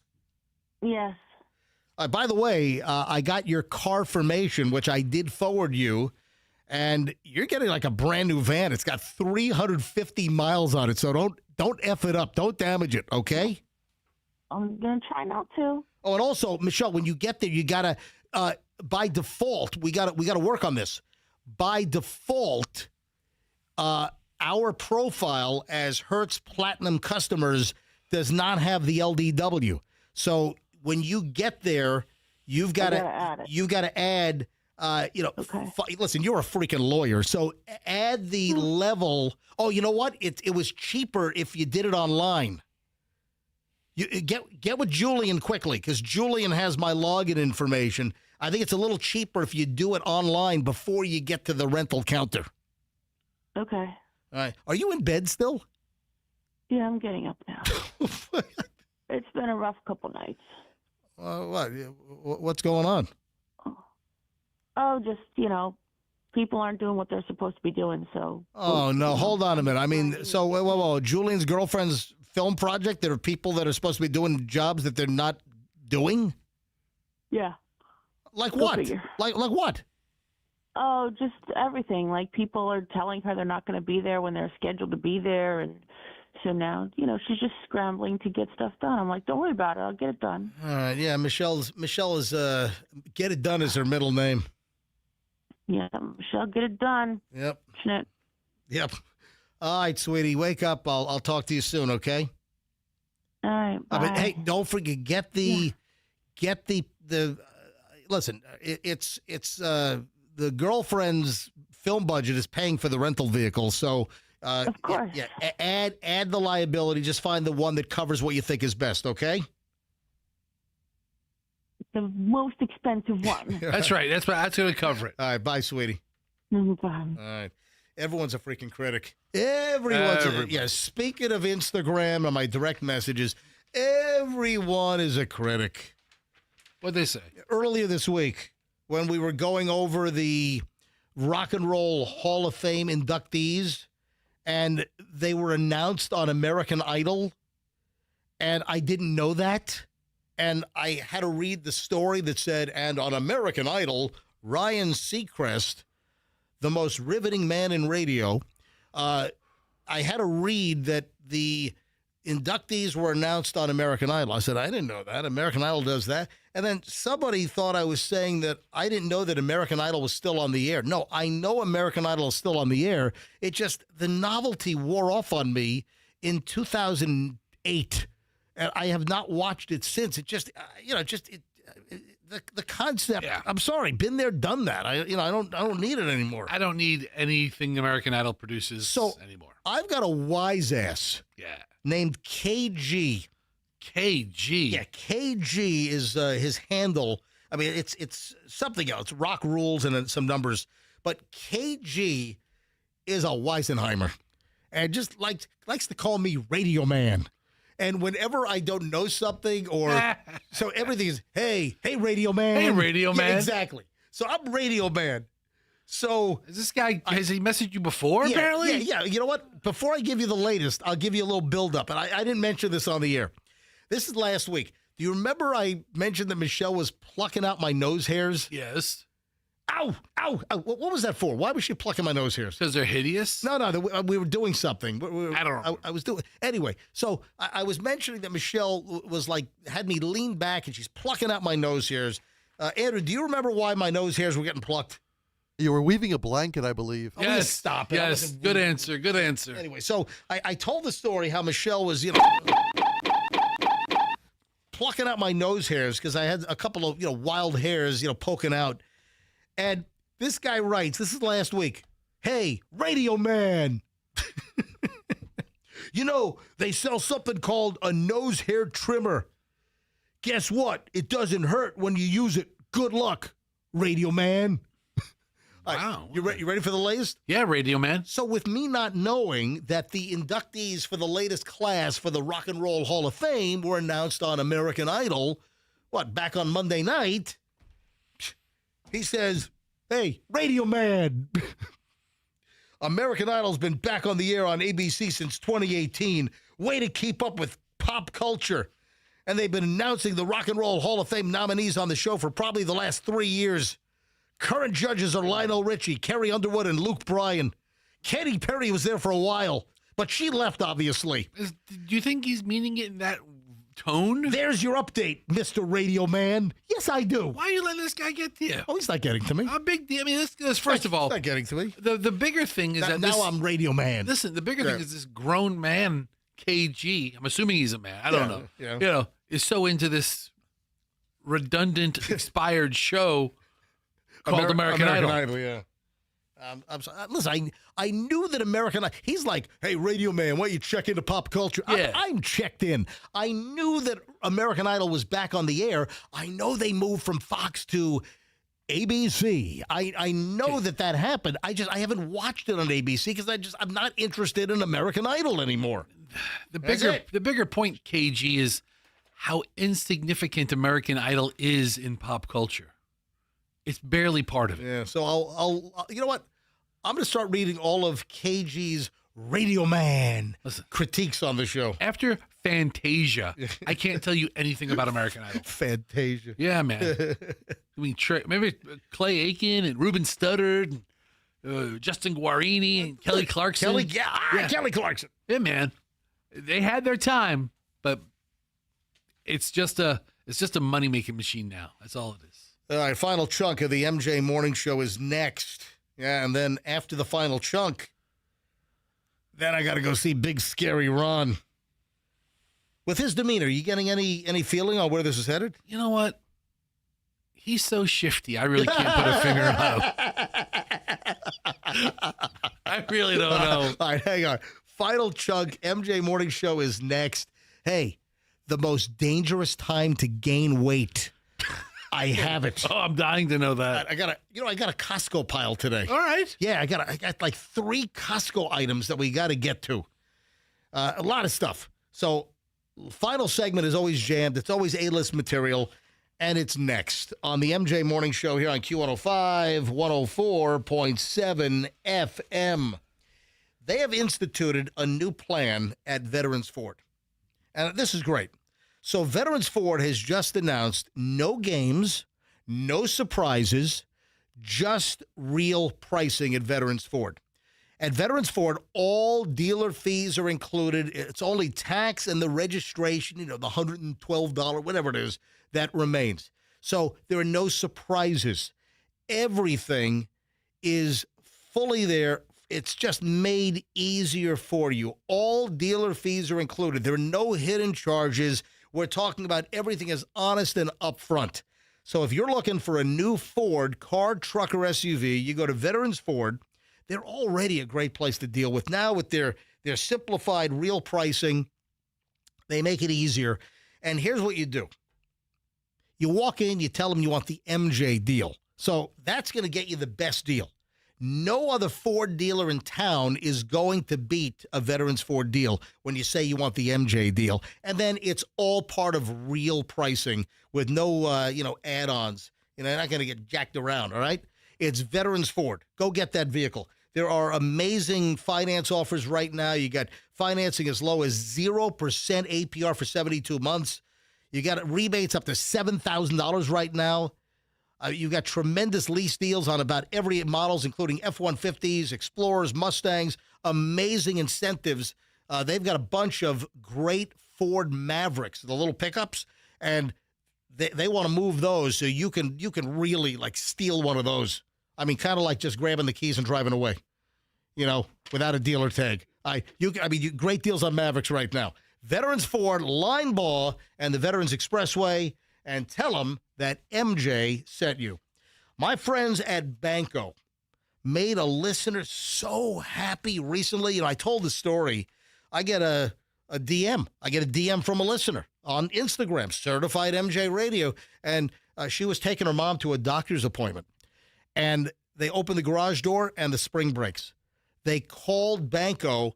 Banco was there within an hour. Less than an hour, they were there to fix the spring. Rave review. They're the best.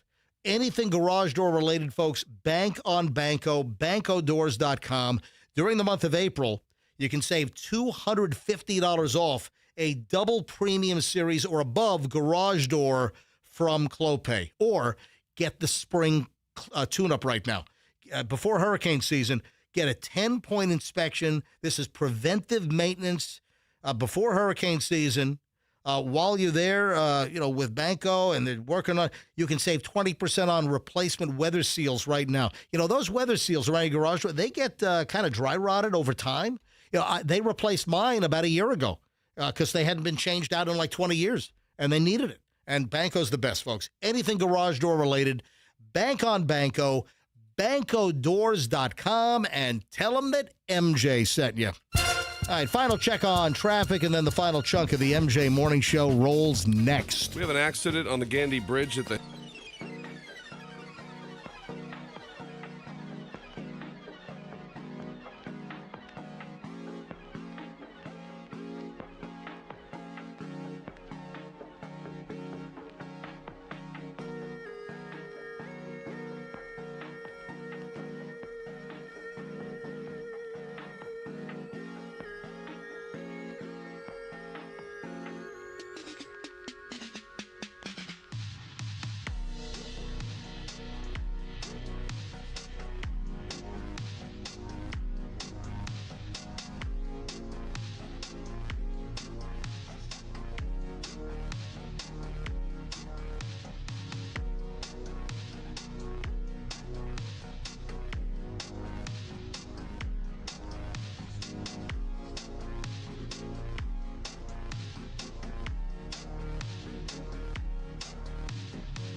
Things up today. I think I'm going to take the Gandy Bridge home over to Tampa, South Tampa. I hope you have some time on your hands. Yes, it's still a mess. Are you hearing that it's backed up to like 4th Street? I just talked to Schreiner, who's our Traffic guy, our guru. Apparently, some cars might be getting by, but it's still a mess on the Gandy Bridge. Do we know what happened? What caused the backup? Andrew, was just an accident on the Gandy? We don't know what happened. Anybody pass by it? What is going on the Gandy? And a multi-vehicle crash in the Pinellas County side on Gandy Bridge at mile marker 3. So on the bridge, right? The right lane is blocked, so that means the left lane is getting by. I don't understand it. I mean, just drive straight. And you see that chunk of metal? It could be white. It could be black. It could be red or silver. Just don't hit it. All right? I mean, it's really kind of simple, people. Just drive straight and don't crash into crap. So the Gandy Bridge is a mess if you're headed into Tampa. Yeah, all right. Hop on the Howard Franklin or just call in sick. All right, so maybe I ought to take the Howard home. I like to mix it up sometimes. Sometimes I like to just shoot south and grab the Skyway. Head on down to Bradenton, then head up 75 North, take the Leroy. Make the loop. Turn the 12.5-minute drive home into, an hour and 12 minutes. Get some lunch in Waimama every or once in a while. I want to go back to Yoder's down in Sarasota. I haven't been there in a while. You should go one day after the show. Yeah, have you talked to him lately? No. Is it still the same family that owns it? Is it still the Yoders? Remember the son was a big fan of the show. Yes. We haven't. I don't think we've heard from him since our return. There was they had a hostile takeover. It was a big the Yoder family, big Amish. The Jebediah family took it over. It's a big hostile takeover, big Amish hostile takeover. It was really I'm fond of the Amish and their food because when I ate at Yoder's numerous times back in the day, that was good. Excellent every time.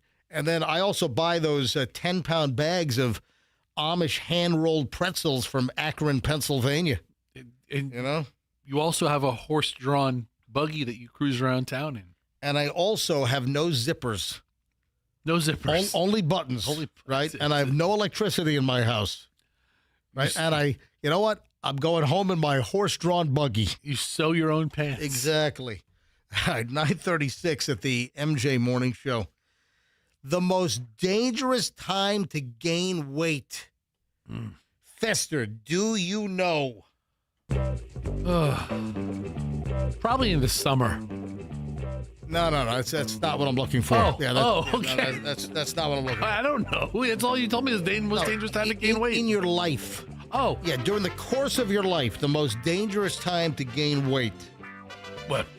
After 50? Now you're in the right zone, though. You're answering the question along the correct lines. Okay. Yeah, I mean, 55 to 60 is probably not a good time to put on 150 pounds. You are wrong. The most dangerous time to gain weight is when you're a toddler. Is before the age of 30. Yeah, new research with obesity out of control on the rise. Even with GLPs, I mean, the GLP-1s, we've had obviously worldwide an obesity epidemic. And granted, GLP-1s, all these miracle weight loss drugs, and now you have the drugs that you needed to take a shot. Now they're coming out with the pill forms. So there's all kinds of stuff to help people reduce weight. But according to a very large study from Sweden, you know who did the study? Dr. Sven. It's Sweden. Somebody at the IKEA Institute. Yeah, exactly. So they did a very large study, and they've determined that weight gain before the age of 30 is strongly linked to early death than weight gained in the middle of your life or later in adulthood. So before the age of 30, they're saying that that's the worst time to gain weight. Well, I'm dead. What do you want to say? I can't believe you're actually talking right now. Nor can I. I can't believe you're uttering words. Much to my surprise, I made it another day. Yeah, there you have it. I've cheated death yet once again. So they track, this is a large sample. They tracked 620,000 people over decades, and they measured their weight at least 3 times between the ages of 17 and 60. And they've determined that weight gain before the age of 30, people who became obese before, Fester, were you obese before 30? Oh, yeah, I knew you did. Absolutely. That was Fester 400, wasn't it? Yeah, I mean, I think I was at my peak before 30. You've heard of the Coca-Cola 400? Yeah, none. We did the Fester 400. Listen, I mean, you should have been a NASCAR event. Those were the good old days. Yeah. But yeah, how old were you when you did the Fester 400? When you were? I mean, maybe I was just 30. Yeah. All right. Well, 32. You're hosed. Yeah. It's done. Listen, I'm not here for a long time. I'm here for a good time, people. I know this is kind of morbid. Yeah. But I worry about that. Thanks. I do. I worry about, you're an integral part of the radio show. And that's the biggest reason. I worry about, your heft in I don't want a cardiac event. When's the last time you had like a stress test or went for a cardiac score or a calcium score? I go to I've been going to a cardiologist every other year since I was 40.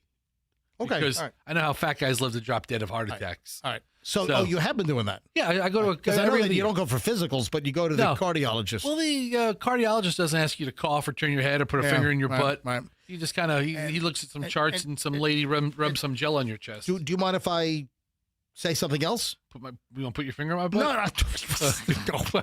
Do you mind if I say? What? Well, listen, I don't want to breach any medical confidentiality here. What? No, that Fester, when he had his gas problem, he went to the fartiologist. I did go to the fartiologist.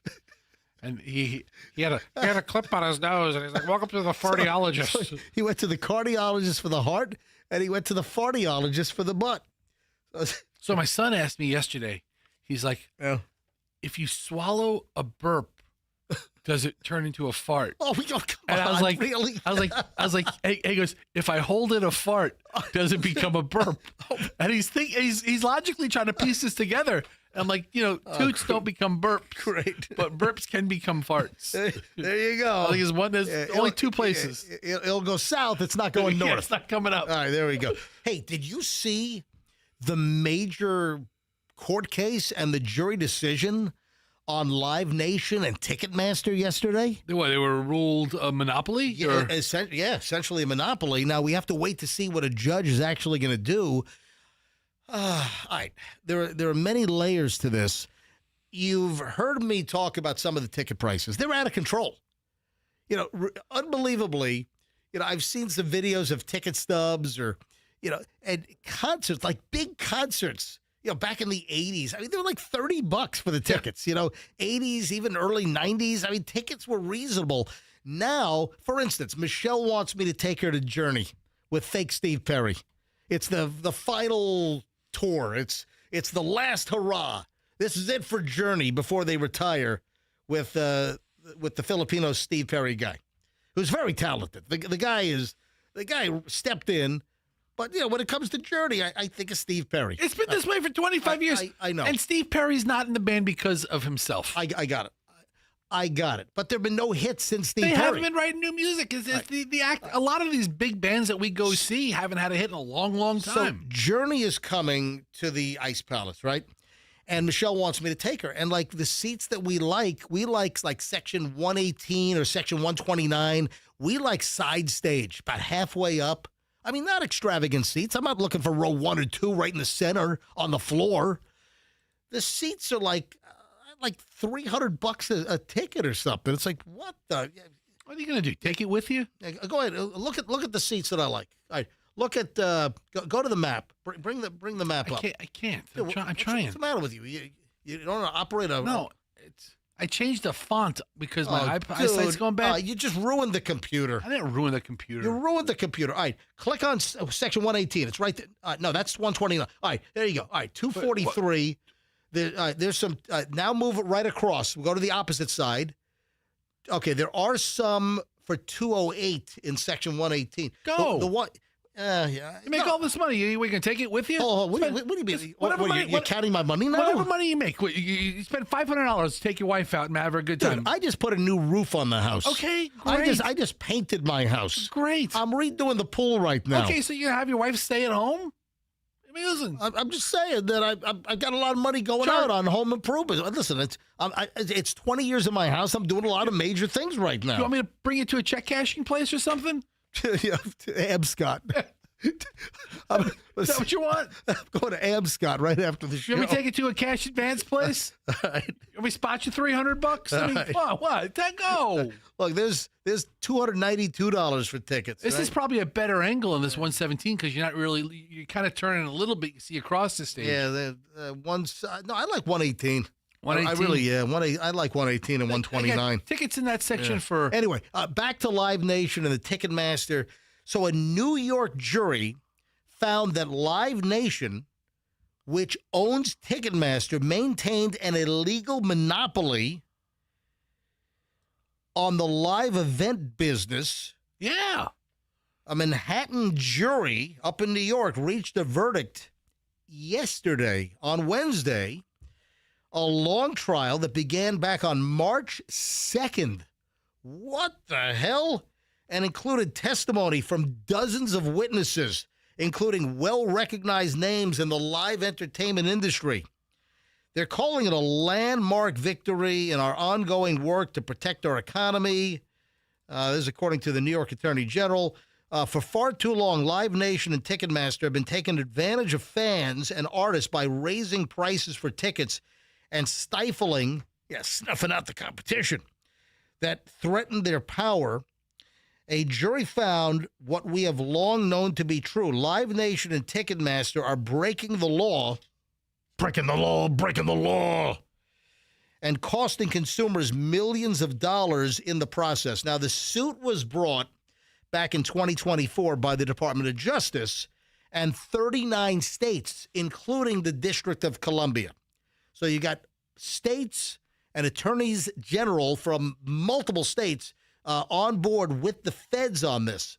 And officials accused the company of anti-competitive conduct that included retaliating against competitors, restricting artist access to venues, and using long-term contracts to block rival ticket sellers, driving up prices. So Live Nation, of course, they denied any wrongdoing. When the lawsuit was first brought, it issued a statement saying the bulk of ticket fees go to venues and that competition has eroded Ticketmaster's market share. Listen, the bottom line is they found that Ticketmaster was juicing up tickets to I think it was like $1.17. $1.72. Thank you. $1 that they were overcharging fans. Thank you. $1.72, which, man, if I'm looking at a $292 ticket to see Journey with fake Steve Perry down at the Ice Palace, I'm not worried about the $1.70. What they're saying is, I'll give you the $1.72. Right. What they're saying is, there's no competition, and if there was greater competition, and there wasn't a monopoly on all of these tickets being sold, that greater competition would bring prices down. And listen, it's a combination of things. Listen, the artist obviously helps set the price on how much they want to sell a ticket for. Then, of course, the venue, and they determine, what the seat prices can be. But listen, hands down, competition is better. And I mean, every single ticket that I purchase has to be done through Ticketmaster or Live Nation, unless it's some kind of aftermarket deal, and then usually you get jammed up even more. Yeah, there's nothing else. So Live Nation owns Ticketmaster. They own the venues, and then they are in charge of the tour. So they have all aspects of it. Yeah, exactly. So you've got ticket sales, you've got exactly. There's just, they have their hands in so many buckets. So we don't know what's going to happen. It's now up to the federal judge to decide what's going to happen. Is the federal judge going to try to bust up Ticketmaster and Live Nation? Are they going to have to peel off, like busting up the Bell system or, antitrust? We have to wait and see. Are there going to be massive penalties? Are they going to be fined millions and millions of dollars? Are they going to have to try to refund people? We don't know. So now the next phase is the sentencing or the the actual award, and the judge apparently is going to come up with that after the jury found them liable, found them, essentially, guilty of operating a monopoly and overcharging customers. Now, one of the most damning things, and this is rough. One of the most damning things, and this is where during discovery, during a civil lawsuit or any kind of lawsuit, so during discovery, where both sides get to request emails, phone records, whatever you get to discover. I mean, and it can be very, very invasive if you're involved in a lawsuit on what they can ask for, both sides during the discovery process. During discovery, the prosecution, the feds, this is crazy, that they found emails where like executives were discussing like robbing people blind. And yeah, so this was not good. I mean, they recognized in the organization. So messages from ticketing employees called customers, quote, so stupid. They discussed robbing them blind. One of the Ticketmaster employees in an email said, man, I almost feel bad. We're robbing them blind. So that didn't sit too well with the seated jury at this federal trial up in New York City. New York City. So we'll have to wait and see what the judge is going to decide. But this is groundbreaking. This is landmark. It's earth-shattering for the concert and live entertainment business. And is anything going to change? And what? That's to be determined. The Mid-Florida Credit Union Amphitheater. It's run by the Florida State Fair people. And it's operated by Live Nation. Live Nation. So right. Every act that goes in there has to go through Live Nation to put their event on. Right. So, listen, we'll see what happens, and this is going to be determined, I would imagine, over the coming months to see what the federal judge is going to decide. But huge case. Hey, I need to bring this up tomorrow. Okay. As well. I wanted to do this earlier, but I guess, we got busy today. But I want to mention this several times, because I think it's totally worth it.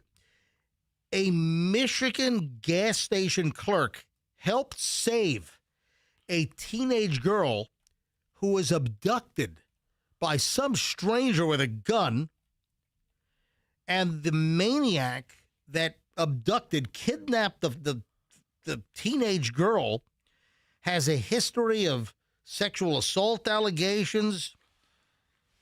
So this sicko kidnapped a 16-year-old girl at gunpoint a little after 7 a.m. from a bus stop in Hamtramck, Michigan, not far outside of Detroit, while she's waiting for her school bus. Listen to this. An eagle-eyed store clerk at a convenience store by the name of Abdul Rahman Abu Hatem saw the girl mouth the word help and called police. Now that Abdul Rahman Abu Hatem, hey, he deserves a plaque. No kidding, or man. something. How about that? Saw the girl being held by this guy inside the convenience store. Hey, you say a word, I got a gun in my pocket. Don't say a word. And she was courageous enough to mouth help. So she's kidnapped from the bus stop. 30 minutes later, the unidentified suspect brought the girl to a Sunoco gas station convenience store where he asked for cigarettes and told the teen to pay for them. And when he asked her to pay for the cigarettes, the clerk says there's something wrong. And then she mouthed help. No sound, just help. Yeah, no sound. When somebody's asking for help. Yep. So he calls the cops, and anyway, the guy was, and of course they were able to, use the girl's phone location. Cops rushed to the gas station. A whole bunch of things. They were looking for, the phone. They were trying to track the girl's phone. Then the guy at the gas station. He got the authorities involved. Exactly. Yeah. Unbelievable. I need to do that story again tomorrow. So 9:53 at the MJ Morning Show. We got the Cash Kitty coming up at 10 o'clock. So another shot at $1,000 happens in minutes. So would you like to possibly win $1,000? Listen right after the commercials. I mean, immediately after the commercials, we come right out of the commercial break with the next keyword for 10 o'clock. And, of course, you text in the word, and you could be the next $1,000 winner, my friends, here on the MJ Morning Show. All right, Fester, speak now for, I didn't get to the Costco pile. Listen, we'll get to it tomorrow. Yeah, you know what? We'll get to the Costco pile tomorrow. Yeah. Yeah, that's what we'll do. Yeah, it sounds good. Yeah, Costco pile tomorrow. All right, where's my show closer music? Oh, here it is. All right. We got to roll at 9:54. Folks, have a fantastic day. We'll see you back here for the Friday show tomorrow on the MJ Morning Show on Q105. And let's be... Oh, I got to meet with Ron now. Yeah, don't go getting fired on me. Oh, yeah. And I got to go meet with Ron right now. Yeah, maybe I should be careful out there.